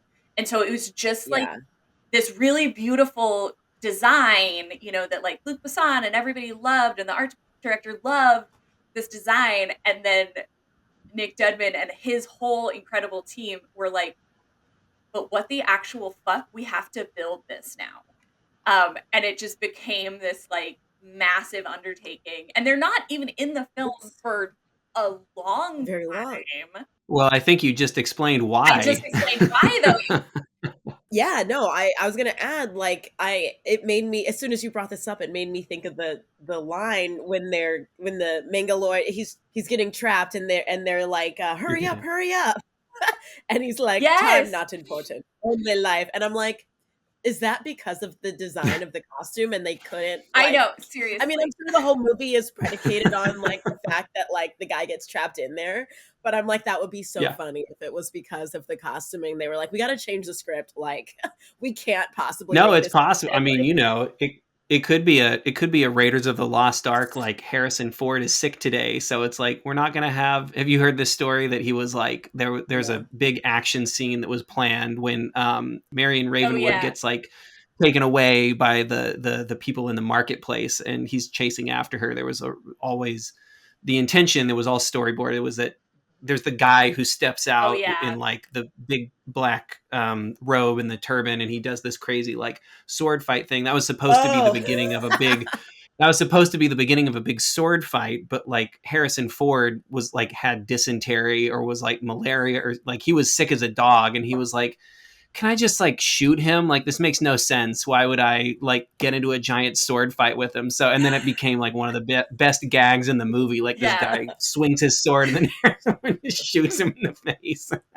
So maybe it's quite, you know, that's not uncommon, right? Like maybe some of the production hurdles informed certain things. I mean, I can't, no one can be sure, but like, I love the idea that like, yeah, these things are so cumbersome that they were like, let's take him out.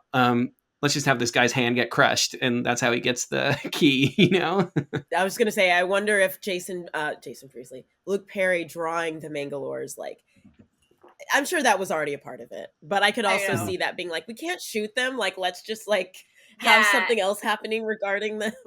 Yeah. Sketch them a little bit. Yeah, and it was just this like, they're such a cool puppet, but it was like, it was nearly impossible to shoot them. Like, the actor inside of it had absolutely no vision. They had to like, there's this quote Dedman said, quote, getting the guy inside into the suit required a sort of C-shaped platform like a docking bay. There were about 3 steps that my crew could stand on. And then basically, end of quote. And then the actor would have to wear the leg parts of the suit first. So they would put the leg part on first. A safety bar prevented the legs moving too far apart or too quickly. The actor would then enter. Oh, so they wouldn't like fall over? Yeah, and so then the actor would enter the quote unquote docking bay. It is here that the crew would put this massive understructure, like steel understructure, and other suit parts on them, and then 3 crew members were needed to suit up each performer. And the whole process, it took like 20 to 30 minutes for each individual unit to get into the costume. And then they would have to, oh my God. And then, like I said, they would have these like multiple monitors with all the coordinating puppeteers, like on the external and like trying to get down a narrow hallway with multiple of these things. It was just like, it was an absolute fucking nightmare. And apparently at the end of shooting, the production house were like, fuck these costumes. And they destroyed all of them. They wanted to destroy Whoa. They wanted to destroy all of them. These don't exist anymore. Well, and they were gonna film it to be like, these are gone. We're never dealing with these again. And then Nick Dedman was like, can I please have one though? I know it's like your production, it's your prop, it's the whole thing, but like, can I please have one of them? And one of the owners of Pinewood Studios was like, fuck no. And then the other one was like, actually, sure, you can totally have one.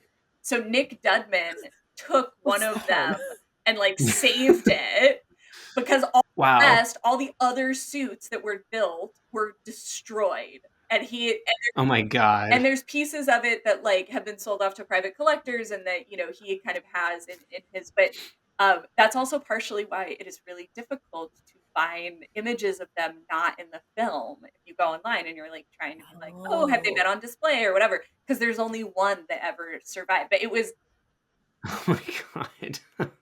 They needed a human shoehorn to get somebody into it, I guess, to kill it, I guess. I know. Like, it's kind of an engineering feat as well for the art form. Like. Well, it's an engineering feat, and also like engineering, the animatronics, and there was like, you know, like electrical people had to get in on it too, because there was all this wiring inside of it that had, you know, all the lights and everything, and like, I mean, they look amazing, but it kind of like furthers the just the insane production value and time and everything, because it was just when Nick Dedman got the design, this like really cool illustration by Jack Ray, he and his team were like, no, but how though? What? But like, and But they have wait, they have to be how tall? They have oh, what? And this is gonna become Leeloo? Yeah. I always thought that was interesting how they took the It's the arm that survived and then Mhm. like just made her human body out of it. Like, I know, yeah, exactly. they were like, no, let's just get rid of all this junk. They were like, fuck We don't this, need it. no. I don't need it. I don't need it. I don't need it. I don't need it. I was developing a kind of theory about that, you know, watching it this time, because I was like, so I guess like Leeloo has been inside of that like structure, that other stone thing that they take away this whole time. But then I was like, you know what?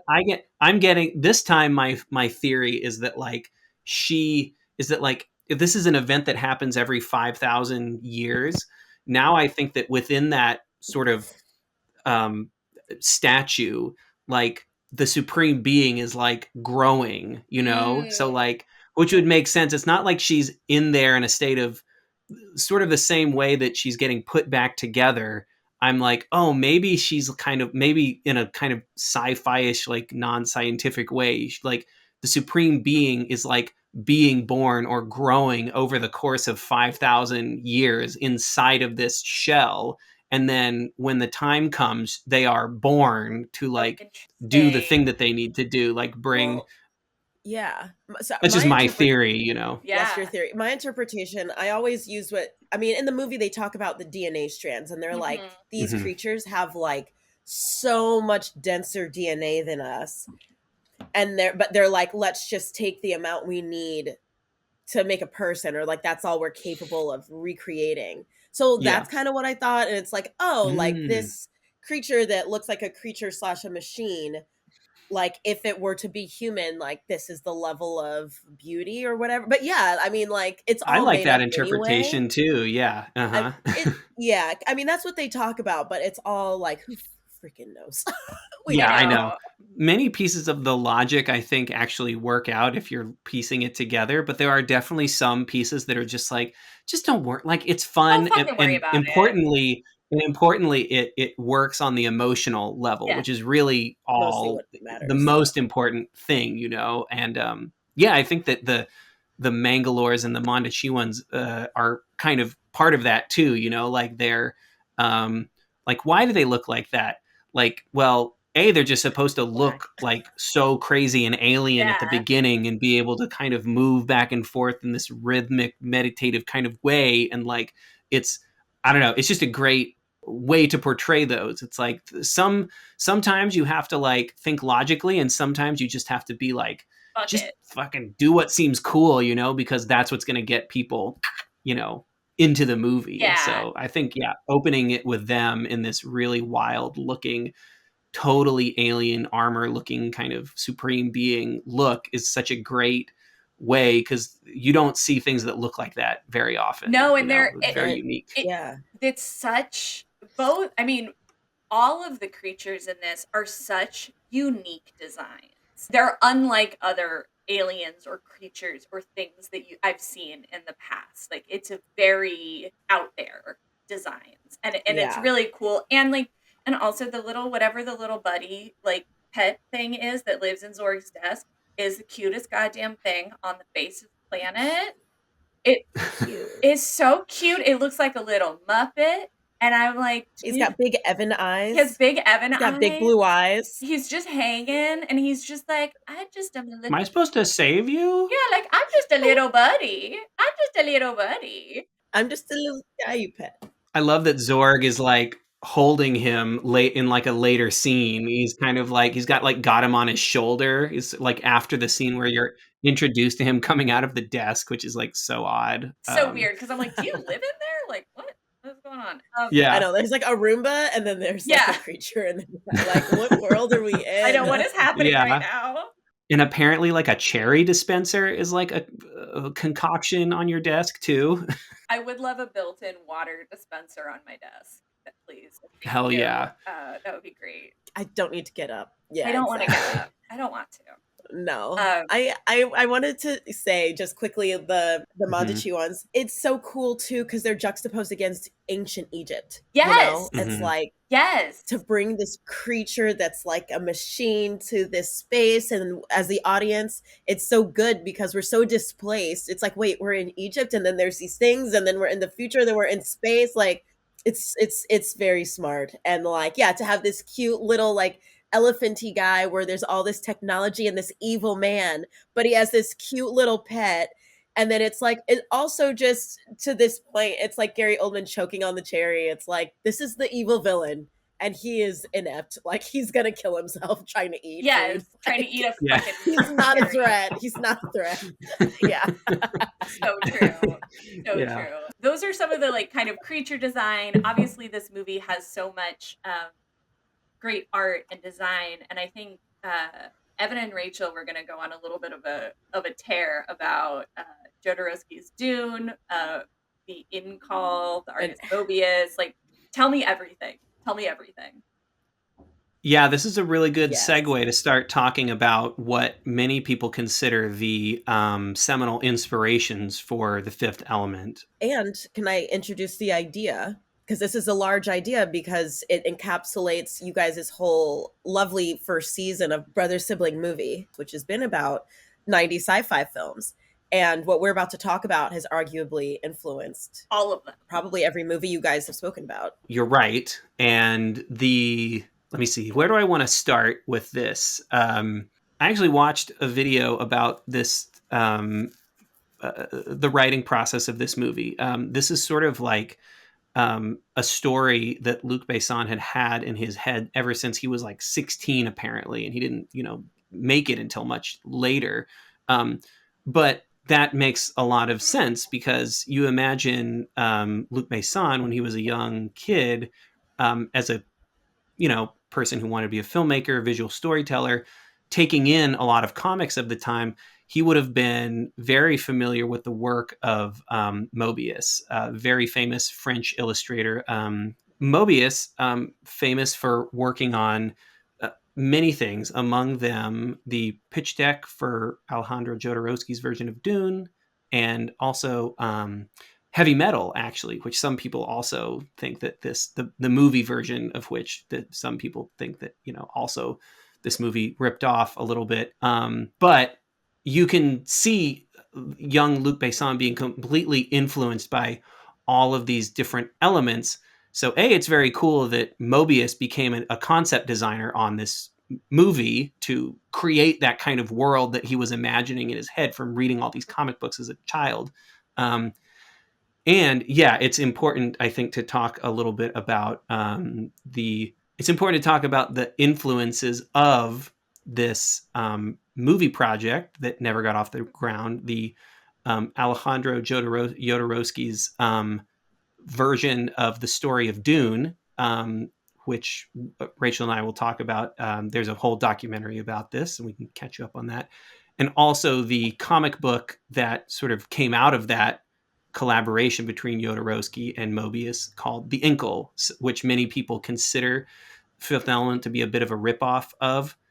Personally, I think that this movie takes from a lot of different things, and while there are many inspirations, I think that I would not call it a direct ripoff of any of those things. I think that it is greater than the sum of its parts and what it brings together and what it adds to this sort of story, from the inspirations it takes from. But yeah, we should talk a little bit about Jodorowsky's Dune, which was a really wild, ahead of its time project in the mid 70s. I imagine Luc Besson would have read Dune as well. Yeah, Like, 100%. and, Yeah, that would have been, as a exactly. science fiction fan, that would have been well in his wheelhouse. So it's all this period in the 50s, 60s to the 80s where you have books like Dune coming out and you have artists like Mobius. I'm not as familiar with his work, but I imagine he was very focused on space. And so, it all both of these projects sort of came together under he's a Mexican director, or is he Spanish? He's, oh my God, I want to get it right. I think he's Chilean. Chilean. Okay, he's a Chilean filmmaker. So Jodorowsky kind of brought all of these things together when he wanted to make a film of Dune, probably back in the, when was it, in the 80s, the 70s? It would have been the 70s because Jodorowsky is famous for very intense, sort of visually striking art house movies of the 70s. Famously, he made El Topo, which was like a total fever dream of like surreal cinema. It caught the eye of John Lennon, who ended up financing his next movie, The Holy Mountain, which is like a really wild movie. And Lennon produced it. Yeah, Lennon was a big fan. He was like, "I love what you do, man. Like, let's make more of it." That's my horrible So John Lennon weird, impression. man. So cool. Good job, Evan. Good try. You're the I Paul tried. anyway. You're the Paul. It's okay. It'll be a little bit more like this. Like, hey, Jodorowsky, I like what you're doing with your films. It's very surreal. But so Jodorowsky at this point in his career after Holy Mountain was like, I'm going to go even bigger. You know, he was like, you know, he's living in like 70s cinema land where like anything is possible and people are just putting crazy huge budgets into like the insanest shit, you know? So he has this dream of bringing the Frank Herbert's novel Dune to life, which we all know today is the science fiction juggernaut franchise IP that it is. Starring Timmy Tim. Yeah, and of course, Timmy Tim! Oh man, there's some great footage of him in high school from his performing arts high school. It's so embarrassing. Just Google it. It's so embarrassing. Just Google it. Google it, guys. But Jodorowsky is like, I'm going to go all out. Like, I want to make Dune, like, which at the time, and some people may still consider this true, like many people consider it an unfilmable book because it's so heady. It's inside the character spaces, and from the viewpoint of the 70s, just so much stuff to represent on screen that would be like almost near impossible to do with technology of the time. But Jodorowsky was like, you know, was always the sort of like dreamer type personality. It was like, if I believe it, if I can see it, we could make it happen. So the short version of this story is that he enlists famous artists Mobius and as well as H.R. Giger to basically storyboard and put the concept art together of his version of Dune. And it's insane and it's looks wild. And of course it's got Mobius's character designs and all this stuff. And many people still considered it unfilmable. And so you can watch the documentary. It gives you the whole sort of up and down sort of tale of this. But importantly, he made copies of this, essentially the pitch Bible of what the movie was. Well, let me jump in. So as a filmmaker, you typically don't want to give your materials to studios and people who are not paying you or don't have a contract with you things outright. Mm-hmm. Now, what Jodorowsky also did, like, it wasn't just a pitch deck. It was a full realization of everything. He boarded every single shot. He put so much work. He basically finished a movie and put it into a book. So it was many triple times the size of a typical pitch deck. Yeah, exactly. And it's and so he goes around sort of like, we are going to make this movie, and obviously he and his producing partner are so excited about it. They take this tome, this Bible of what the movie is, and gift essentially a copy of it to each major studio. Well, they pitch it and get turned down and leave it everywhere. Like ding dong. It is wild to think of, and unfortunately, because of various factors, you can watch the documentary to learn more about the story, but, you know, essentially the project gets dropped, funding falls apart, and it becomes this sort of dream, but it is famous within Hollywood, and surprising no one, considering that every studio had a copy of this in their some executive's boardroom. There is suddenly over the course of the next 20 years, you start to see all these various elements of what is pitched in that movie show up in literally almost every major science fiction Hollywood movie. There are elements that very famously, like H.R. Geiger was the guy who was the artist who was tasked with conceptualizing the Harkonnen planet, because they're supposed to be very like disturbed and like cold and like veiny, just like evil, and that was this German artist. And then of course his stuff got seen and he became the designer of the very famous xenomorph from Alien and Aliens and all that. So that's just one example. We don't need to get into the whole tale of Jodorowsky's Dune, but suffice it to say that this was a massive inspiration on every single science fiction thing that came after it, into the future. The inspiration of Dune and Jodorowsky's interpretation of it as well. And I just want to jump in and say, I believe Evan and Meredith grew up with Dune. I believe you read it for the first time when you were 12. I think Evan told me. I did not read it until a few years ago. So for me, my perspective, being a filmmaker for so long and, just absorbing these little things, to read Dune and to just kind of recognize things, and then to like watch, we ended up watching the Lynch film and whatever. And it's like, oh my God, the thing from Sphere, the thing from that, like, it's just everywhere. Yeah. So, which leads us back to The Fifth Element. I mean, yes. Yeah. And quick detour from there. So Mobius and Jodorowsky developed this very close relationship, having basically spent like years of their lives trying to realize this movie of Dune on paper. So then after that project kind of falls apart, Jodorowsky realizes like, well, we've got all of this stuff. We put so much stuff on paper already. Why don't we, and we don't have necessarily the rights to Dune to do this, but like, let's take what we've done, all of this collaboration, and create a whole new world and a science fiction world, but make a comic book out of it where we can actually realize this in a way that a movie hadn't caught up to being able to do yet. And that created the Inkle, which is this sort of, incredible, epic science fiction, grungy detective story that is illustrated by Mobius and written by Jodorowsky, that takes place in a future with kind of like a multi-tiered level city, flying cars and the like, and also this sort of like spiritual artifact called the Inkle that is supposed to sort of, in essence, it is aimed at sort of opening your third eye and like bringing, togetherness to the universe or something. And this cast of characters goes on adventures with all these it's incredible, and everybody should read it. And sounds like the moment. Yeah, so it's like so many people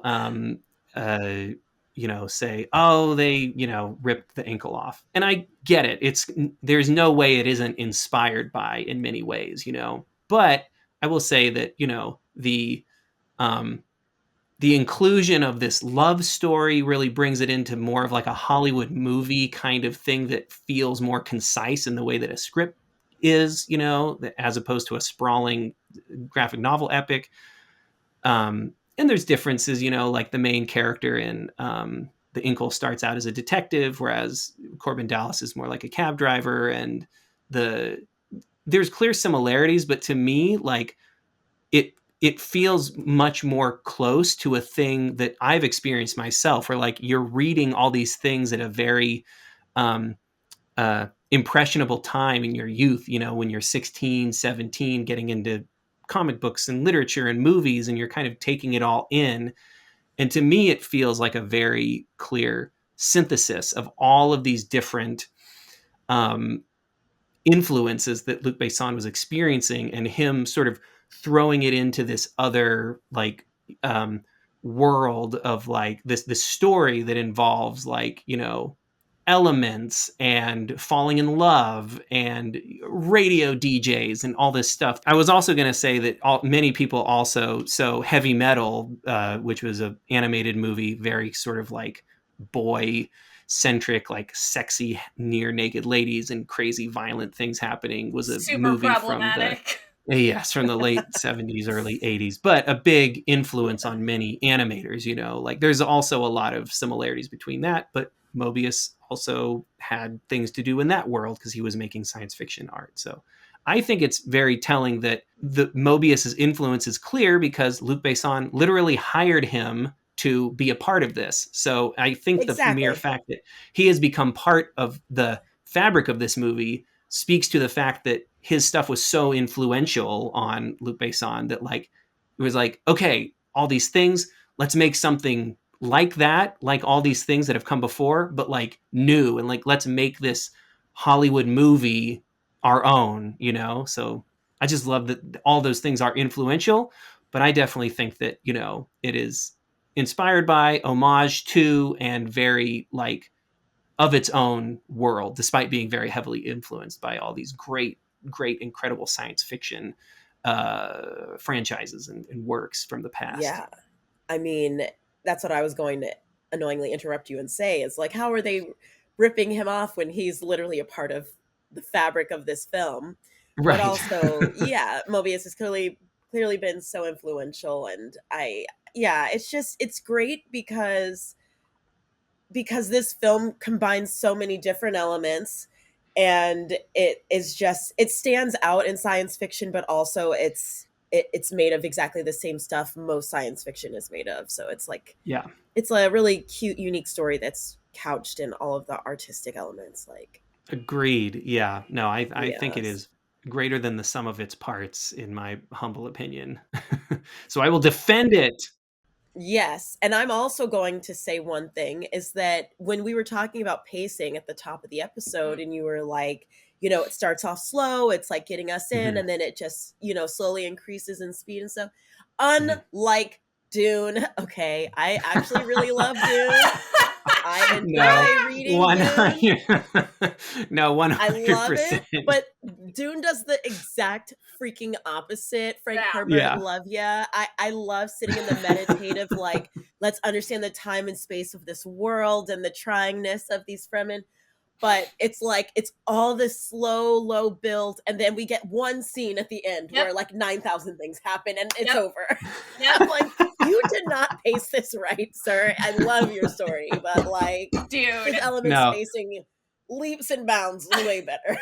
Well, and honestly, that's what I love about the most recent Denis Villeneuve. Oh my God, I'll never get his name right. Denis Villeneuve. You don't have to pronounce all the E's. Yeah. No E's. What I love about his most recent, the most recent Dune is like what I take away from Dune Part 1 is exactly that. Like it's all vibes. It's just happened. The perfect, it's like a great vibe movie because you're just existing in kind of like this milieu of like, yeah, things are happening and the story occurs, but really you're just kind of like existing in these great set pieces and like being with these characters, like being in the environments and taking in the sun and all this stuff. It feels ethereal in that way. So I like that, but you're right. It's not paced the way a normal ass movie is supposed to be paced. No, and he like builds all this stuff in, like you build in like the Harkonnens are the worst, and like, and it's like we get like a fight. we get like two fights, but it's like, come on. This is definitely why the most recent Dune adaptation to me is the best one that's ever been committed to screen, because Denis Villeneuve had the balls to just be like, no, fuck you. It's going to be 2.5 hours long and nothing's going to happen. And Chani is not going to deal with this shit this time. Yeah. And like, Chani has no time for this. Yes. And like, it's such a ballsy move because you're totally right. Like, but this film, I think Fifth Element does have really great pacing, and its editing is really fun too, of when it's like switching back and forth between different characters dealing with a similar thing or saying a similar thing. Like it's a very like fun, enjoyable movie to watch visually across the board. Exactly. And I was just gonna say, now that we're talking about Dune and like Princess Irulan versus like Chani, it feels like Leeloo is Chani and the diva is like Princess Cerulean. Like you just get Oh that yeah, I could see vibe, that. I Yeah, get that vibe. I that can yeah. see kind of it. She's like that Florence, like queenly. their stuff. Yeah, she's kind of like a Bene Gesserit / like Yeah. Princess Cerulean. Totally. It's like, You can definitely yeah, feel the influence of the xenomorphs, of the Bene Gesserit, of all kinds of things on this movie, but it's just kind of like twisted and remixed into this cool new like stew that, you know, wouldn't exist any other way. yeah. And the desert, they just front loaded in the beginning with Egypt. Yeah. That's they were right. like, we'll get it That's in right. We got the first. They sand. That's a It's great dune. point. We got it. Yeah. It's It's just in so there. funny. We got Done. Egypt, baby. Oh my But God. with some African Americans. I love That it. was amazing. I just, yes. Highlight of the episode. Highlight. Yeah. Mare, you had some things to say about costumes, Oh. Jean-Paul Gaultier, God. and the beautiful ensemble of gender fluidity on display in this movie. Oh my So how do you God. want to take us into that? So, you know, one thing, you know, we talked at the top of the episode about just the incredible casting in terms of like racial diversity and it being kind of like ahead of its time in other kind of sci-fi films of the 90s. And I think this film is also out totally ahead of its time in terms of showing like queer coded characters in space, more fluid gender expression through clothing and fashion, through makeup and hair choices, you know, like all of those things come together and they produce again like a very full, like lived in feeling world. So we are finally going to talk about the costumes. The costume designer, as we have been previewed multiple times already.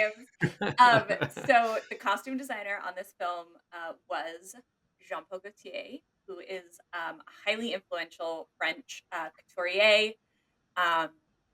Yeah, give us a quick rundown of what Jean-Paul Gaultier is best known for. Yeah, so Jean-Paul Gaultier, he's termed enfant terrible in French fashion because he was this, he started working. He's a bad kid.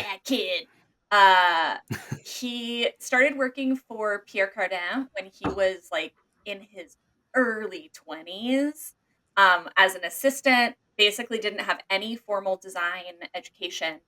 And then in, I think it was 1976, he was like 24 years old or something, he launched his own line. And he is really, some of the things that Jean-Paul Gaultier is known for is very out of the box thinking, I guess you could say. He's famous for doing a whole line of menswear fashion that all had skirts. He's famous also for the like Madonna's cone bra corset, that whole thing. Jean-Paul Gaultier designed that in the 80s, and he had this whole collection. Sick. He's very well known for corsetry, and part of that is his idea that, you know, corsets are typically something that are underneath garments that you don't see. But he was like, no, like put them out on the front.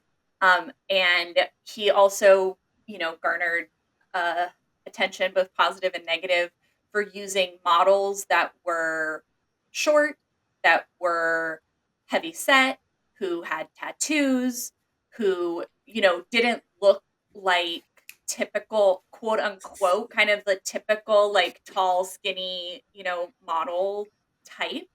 And so he's just always kind of been a provocateur, if you will, in the world of fashion, and has been doing these really expressive, incredible things with, you know, gender expression and, you know, putting men in corsets and putting women in suits, like kind of just really flipping everything on its head in the fashion world. Yeah, remixing everything from the fashion standpoint. Yeah, exactly. And so he designed all of the costumes in this film, and I would just like to say thousands of costumes. Yeah, there's so many once you get to the opera Once- house. I mean, there's so many before then, but like, yes, man, it's crazy. I mean, it's just insane. But tour de force, so many French words. So many French words in this section of French film. But you know, all of the costumes in this, and he also was, you know, in the sketches, you can find online his sketches for this. He was also doing sketches of crazy hairstyles and all of these things. It's great to see, you know, we were talking about Ruby Rhod, obviously. His costumes are fucking phenomenal. Yes. And I guess you only really see two of them, but they're great but costumes. they're so good that you can't help it. Like he has this like full leopard jumpsuit that goes all the way down to, it like has feet included that have little like pointy up toes and this incredible standing collar and these like crazy hairdos. But what's really cool about Ruby Rhod's costumes, not only like obviously Chris Tucker as a character is this like hypersexual, like masculine kind of guy, but has I don't want one position, I want all positions. All positions. But he has this like effeminate inspired outfit and look and dress, and like his mannerisms are really over the top. So it's kind of again that blending of more gender fluidity and kind of restructuring that. And Ruby Rhod's entourage all have like pseudo matching outfits to whatever Ruby Rhod is wearing. And so like when he's in the leopard he's in the leopard jumpsuit, his entourage is all in like black with like different, like one of them is wearing like a leopard corset under his suit vest. The other one has like a like leopard lapel. The same is true when Ruby Rhod's wearing the like black jumpsuit with the roses on it. All of his entourage have different like rosettes set into their various costumes. So cool. So it all kind of becomes of a piece, and all of Ruby Rhod's entourage are like very queer and gay coded, like and seem like, again, bit part actors seem like these incredible characters who are like, oh my god, these characters are also so green, like a crystal, emerald, like any kind of green you like so funny. So, oh my god. Rachel, speaking of, Rachel just somebody's got a Leeloo wig on. Rachel just put on her orange Leeloo wig. Hell yes. Oh my god. So I have an example of a costume from this film right here. Yes. Oh my god. You have Leeloo Dallas multipass. Yes. Multipass. Wait. Yes. Oh my god. Hell yeah. You'll have to watch along on our YouTube video. Look at these gold pants. People who are watching along. Gold pants. With give orange me all the everything. Gold. Who does this? Gaultier. Gaultier does. Jean-Paul Gaultier does. He also Gaultier is also known, you know, for corsetry, but also for really like interesting shapes and silhouettes. And you can see this a lot in various like the jacket that Korben Dallas wears has these cool like puff things on the side. Ruby Rhod obviously has a very specific silhouette. So does Plavalaguna. You know, all of that's just good character design to like make sure that your silhouettes are recognizable instantaneously. Like this whole movie, every character has a look that is distinct. It's so you distinct. Instantly know, even if you were just like squinting your eyes and like not seeing all the details, you'd be able to tell who you were looking at based on the way that they're on what they look like. And you can see that in Zorg. He has these plasticine looking like jodhpurs with a vest with a tight collar. Do it. Do the wig. We love it. We love to see it. Amazing. You look like a Luc Besson heroine now. I love it. Halloween. Hell yeah. It's so bad. That's what I'm talking about. I love it. It's the worst Leeloo wig ever. I think it's good. But it's a great color, It's a great color. And I wouldn't say, fuck yeah. Okay, pretend I did nothing. So yeah, just all of the details of this film, and like Zorg's receptionist has a wig on, like that blue wig. It's made out of feathers. It's Oh, not wow. hair, it's feathers. What? And just, and all I'm of, gonna change into this.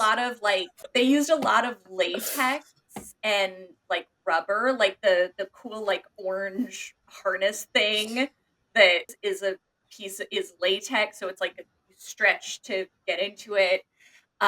Hmm.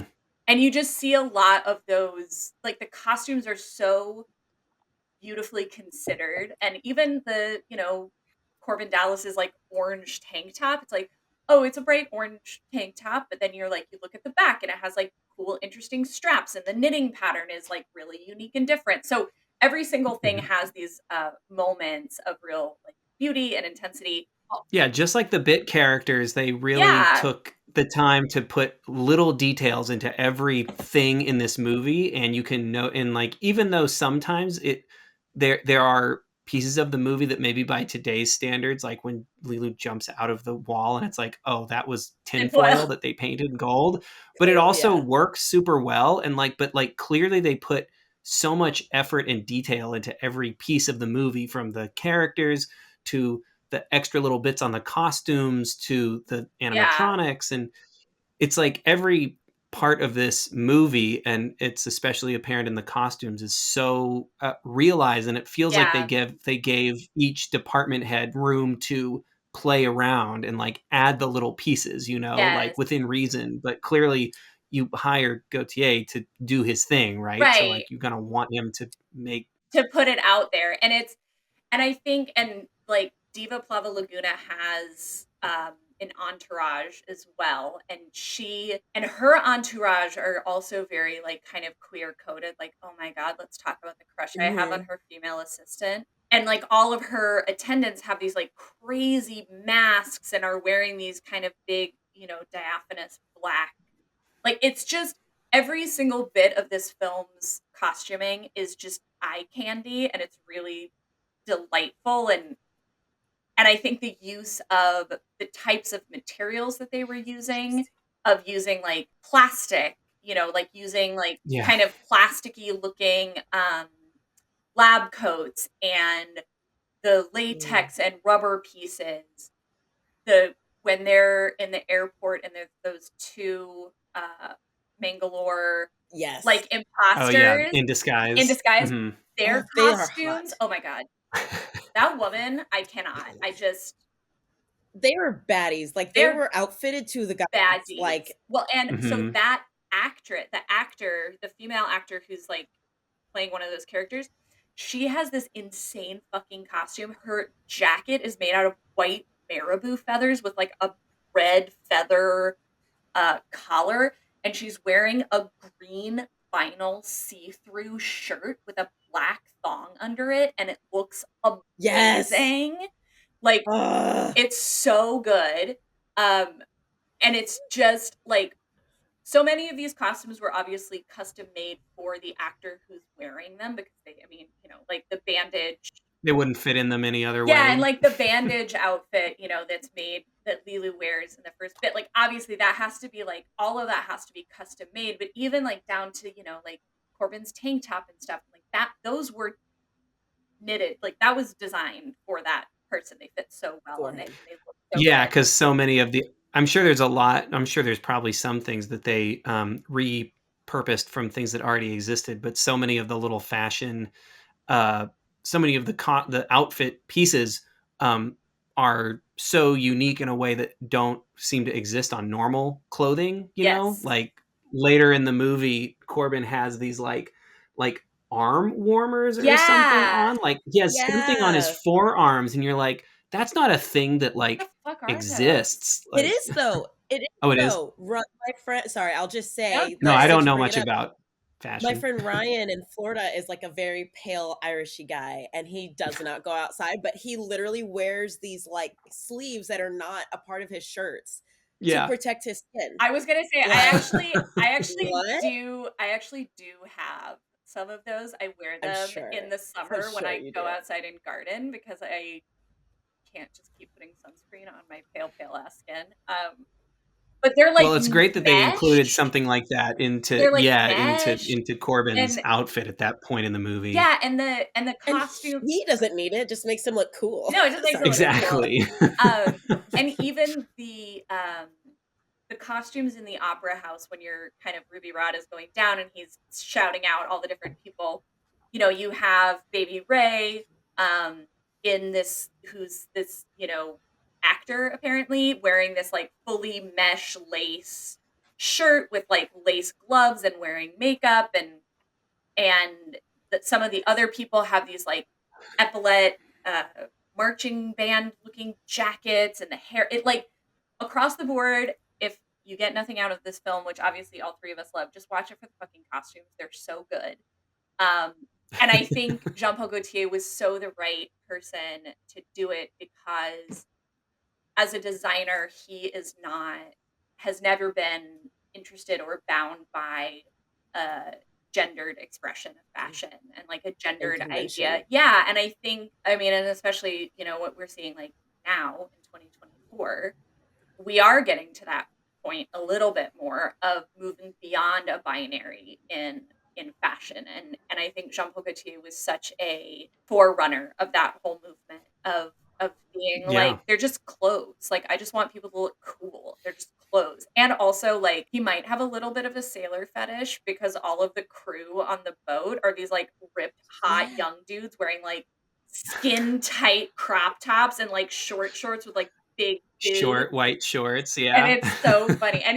And Jean-Paul Gaultier has, you know, he's pulled inspiration from, like I said, lingerie and the fetish community and the gay culture and underground fashion and streetwear. And like, he was so the right person to costume this futuristic film and to express, hey, you know, maybe in 200 years, it's not going to matter what you dress like, or your gender expression isn't going to matter. Hopefully it'll be sooner than that. But you know, just that ethos and that vibe. And I think in the same way that having racially diverse characters in a film, like a sci-fi film, like a fantasy film, having queer coded characters is also another important part, because it's the same kind of thing of like, well, I know that I exist, but I guess I don't exist in this world. Like, I guess I don't exist in this future version. And it's really in this future. Yeah, and it's really cool to see that reflected and see that be handled so just like deftly as this is just a part of this world. This is just how this society functions, which is awesome. I love it. And I could not agree with you more. And this sort of kind of got brought up earlier, and I tried not to speak about it necessarily. I think I made a little comment, but I will say in a lot of sci-fi movies, you know, like we said, a lot of them are very white. A lot of them, you know, you don't see a lot of different expression, or when there is a kind of different gendered expression or something, they do turn it into like a creature, like a lot of, like the Pixar movie Soul. It's like, okay, it stars a black man, but he's a cat for like half the movie. Right. And it's like in other movies, it's like, let's turn the villain into the queer one, you know, like that trope. So it's very, very nice as a person of color or a queer person, or just someone who is open to a lot of different people in your world, that like, yeah, this person chose to say the future includes everyone. The future is inclusive. Where so many American sci-fi movies, it's like, oh, this, like, okay, I don't actually know this, but it feels like a secret dream of certain people, that it's like, oh, we got rid of all of them. Yeah. Like in the future, all these That's what I mean. Weirdos are gone. That's what Gattaca felt like to me a little bit. I think it is partially, you know, in the United States, especially, which is why I think it's great that Luc Besson was the one that made this film. So many of those things that are just like basic parts of human nature and expression, and just like, oh, I just showed up like this, are so intensely politicized in America, and especially in the American film industry, where it's like, well, this isn't going to test well, or like, this is not like, and it does kind of feed into this narrative of, is this just wish fulfillment? Like, do you just want one version of humans in the future? I mean, a lot of people, or well, I'll just say wealthy people over time have done a lot to create spaces where they're the only ones like Yeah. them, or to bring up America. The founding fathers literally left a country Dude. to just get away and do what they wanted. But I will also say, to your point about just American sensibilities versus this like international or French sensibility, we'll say, I wrote this thing about Bruce Willis's character where it's so funny because in America, especially now, like a lot of American men have a hard time expressing their feelings, expressing love, like being vulnerable to like a partner and all this kind of stuff. And like the climax, not like pun intended, Nope, pun intended. Kind of literally climax, yeah. is Bruce Willis having to vocalize to Leeloo to save the world that I love you. Yes. Because she was like, what is love? Like, I don't know. Yeah. And he had to activate her by saying, hey, I love you. I need you. And that is something that like is very not, normal for American men. I'm not saying it doesn't happen or it's not a part of our culture, but yeah, it isn't highlighted. And another amazing way this movie is unconventional and why it has so much rewatch value.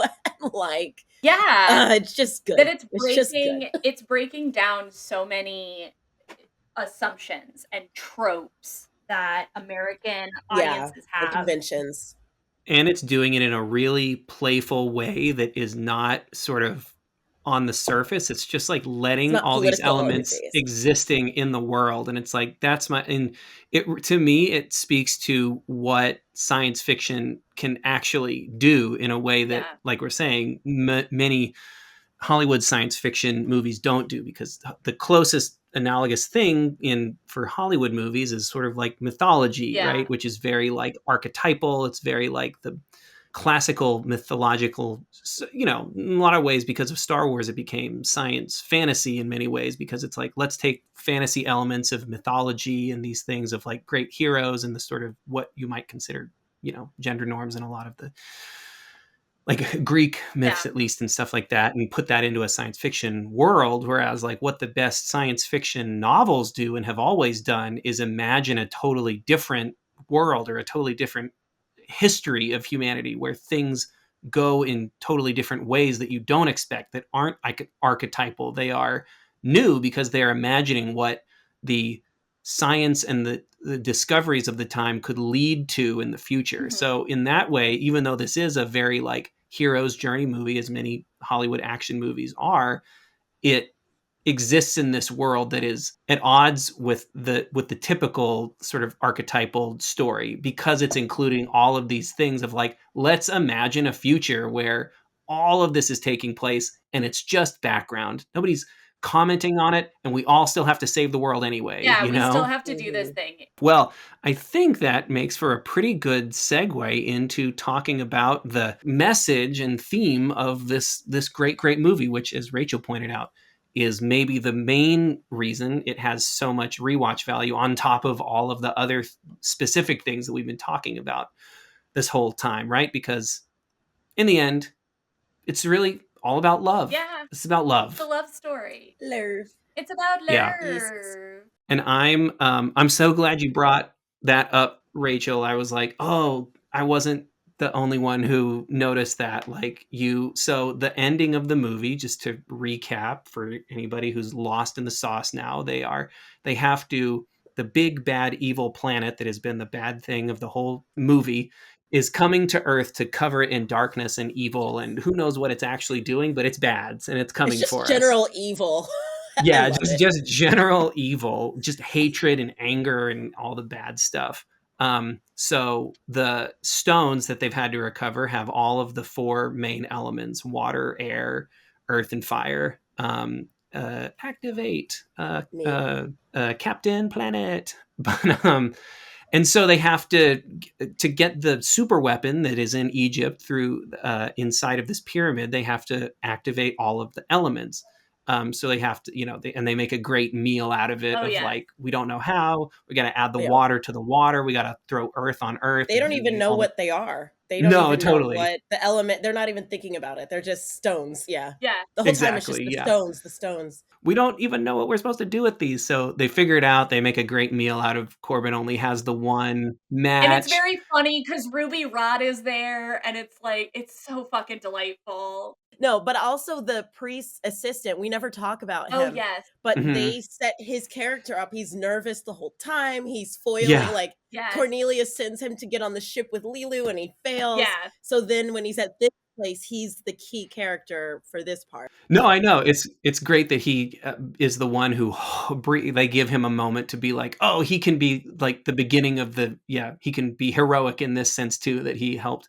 Anyway, they make a meal out of the fire. Korben's got one So match and they good. turn on. But I'm glad you pointed this out, Rachel, that being so all of the elements have needed a bit of their counterpart in the physical world to activate themselves, right? And like Leeloo is in a fragile place. She's feeling like, what's the point of living?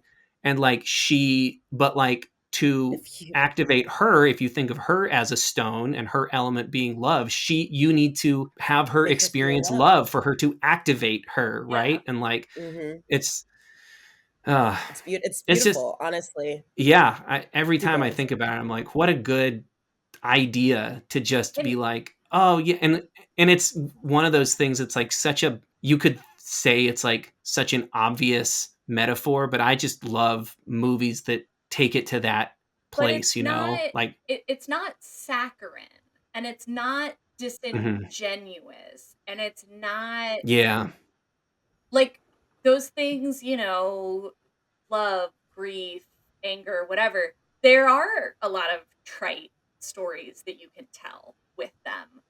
And to tell a story that has what is on the surface a very like quote unquote like obvious metaphor, but to sell it and handle it beautifully comes down to, the direction, the writing, the actors, all of those pieces, and all of those elements come together so well that it doesn't feel forced. Like it's not a forced. It feels effortless. Exactly. It feels effortless. That's a good way to put it. Coming back to the sort of rom-com sensibilities of the love story of this movie, it is like, I mean, the diva literally says, like, as she's dying and giving Korben the stone, she literally says Leeloo needs love to survive. Yeah. Like she needs this. She will not survive without it. Like it's the thing that actually feeds her supreme like her beingness, She is, the force of love is a literal force, like in the universe. And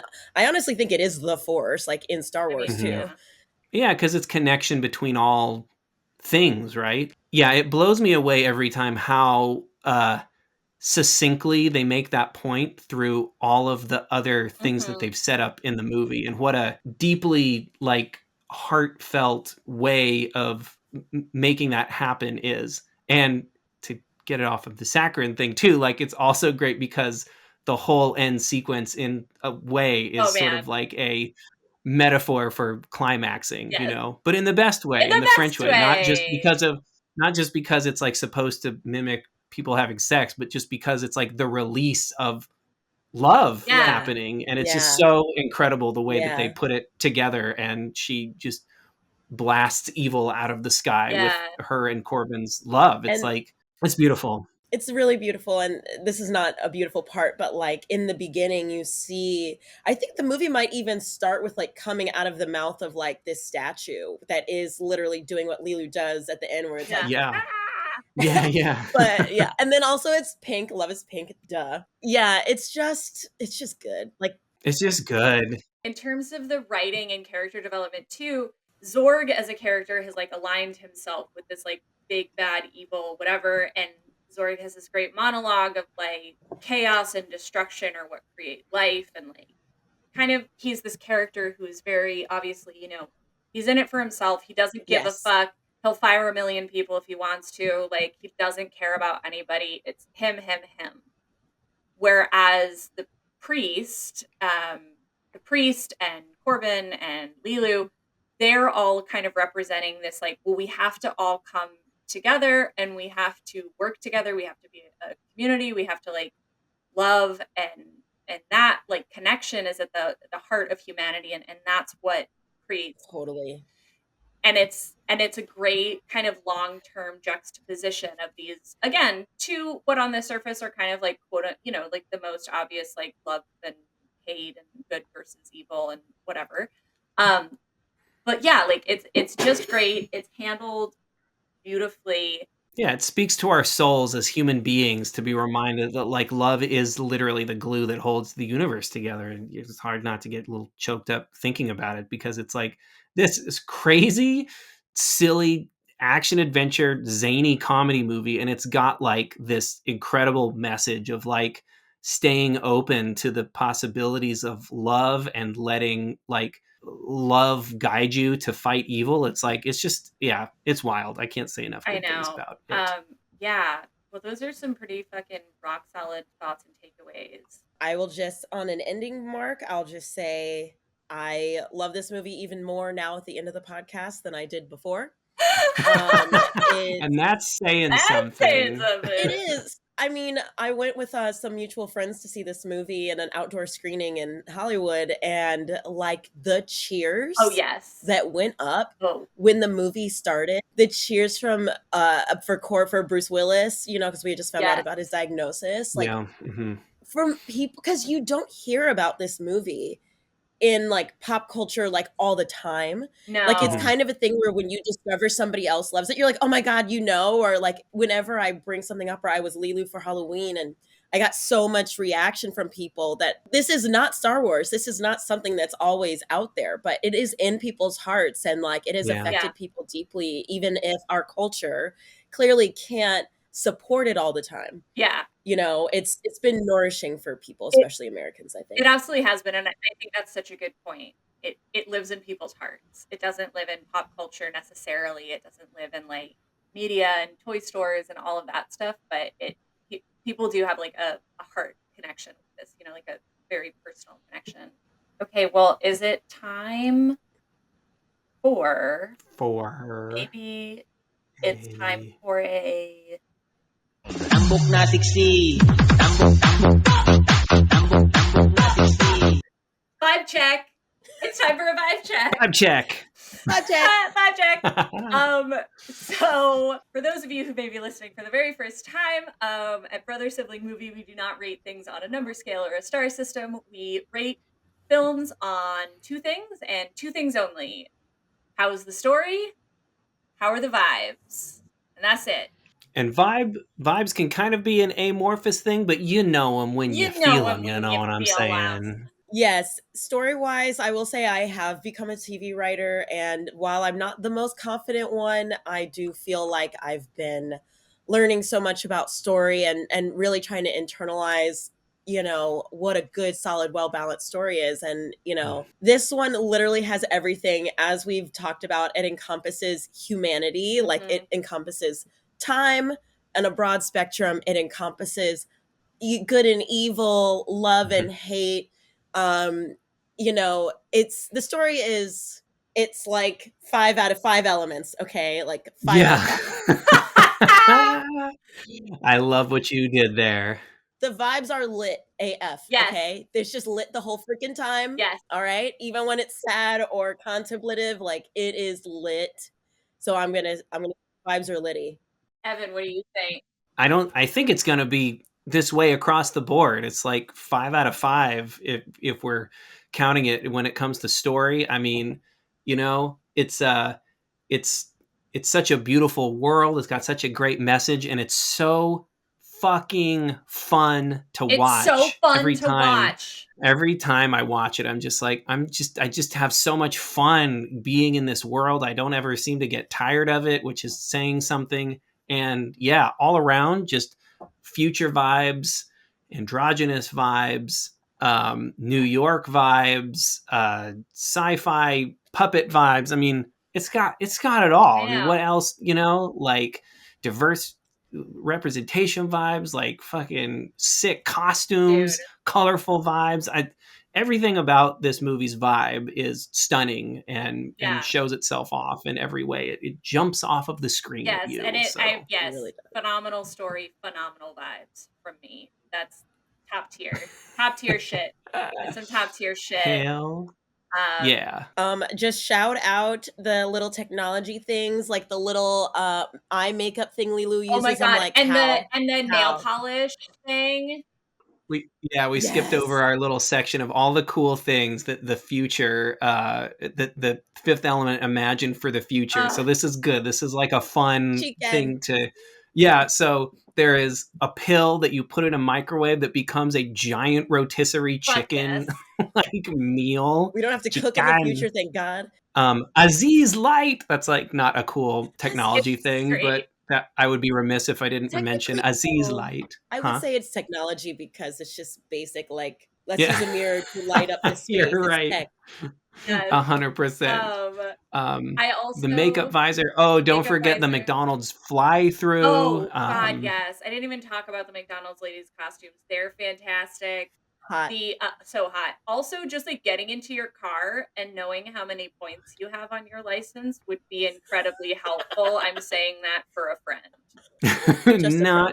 Not me. Also, like, what are points on your license? How do you find out how many you have? What do they do? Tell me, please. Is it like a credit score? Yeah, is so it like not real? Credit like, score? what are we doing? Does it reset? Like, is anybody checking? Like, apparently you can still drive your car after you've run out of points. Apparently. Unless you have to pull it out of the car. I know. You don't. That was another great piece I forgot about the rom-com nature of this movie. It's like the meet cute is literally her falling into his cab.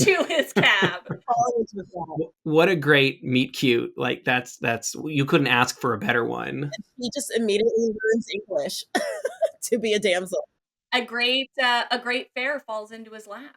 How can he say no? That's not, I know. And then let's not forget Auto Wash. Oh yeah.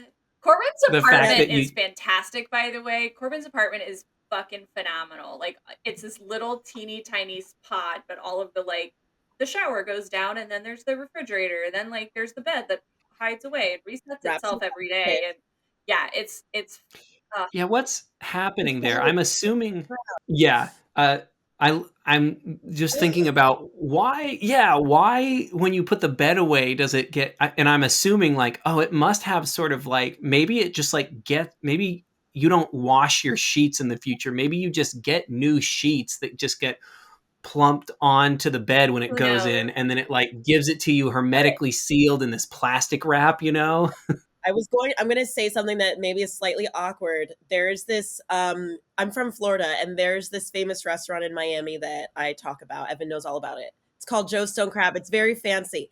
It's the only bathroom I go in where you don't have to put the little thing down on the seat. It's literally plastic, and you press a button, and it just rotates the plastic thing, so it's fresh every time. That's what the bed reminds me. That's great. Yeah. That's the auto bed maker of the world. Keep it sanitary. 21st century. All right. Well, also, what's it? It's not a bomb. No. Because if it was a bomb, the bomb detectors would go off, because all these hotels have bomb detectors, right?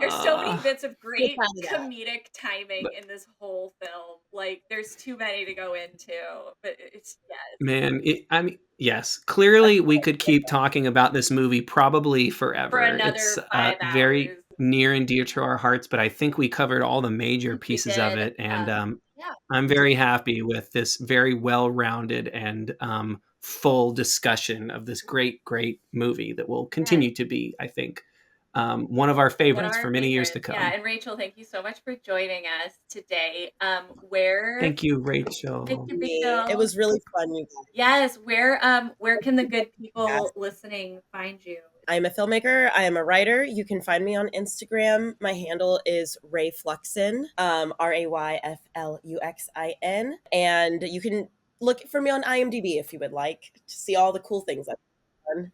The incredibly talented, smart, effervescent, and beautiful Rachel Rush. Yes. Everybody hire her. Find her out in the world. Hire her. You will not be disappointed, especially if you get to meet her in person. True. Very kind of you. Absolutely, you deserve it. You can find Evan and I at Brother Sibling Movie on Instagram. and eventually at Brother Sibling Movie on YouTube. One of us is really slacking. I'm slacking too. I haven't posted on Instagram.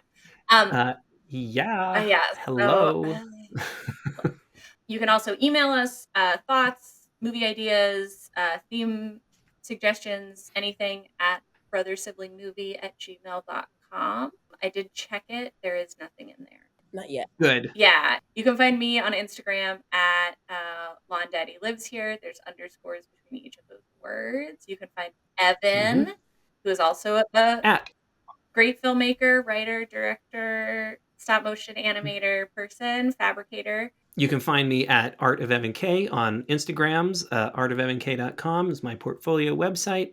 And follow me on LetterBoxd, Evan Kerna, and read some of my silly reviews and follow along with the chronology of this podcast on there as well. Yes. All right. Well, that's it for us. Go watch a movie with your sibling. Go watch a movie with your sibling and or your loved ones, family member, Friends, both biological cousin, and chosen. Bestie, whoever. Just go watch a movie. Go talk about it. It'll be great. This has been awesome, you guys. Love you guys. Love you. And Thanks for listening. Come back next week. There's got to be a line from The Fifth Element that can be, oh, I know what it is. I know what to end on. Ah! What is this? Every 5 minutes or something? A bomb or something?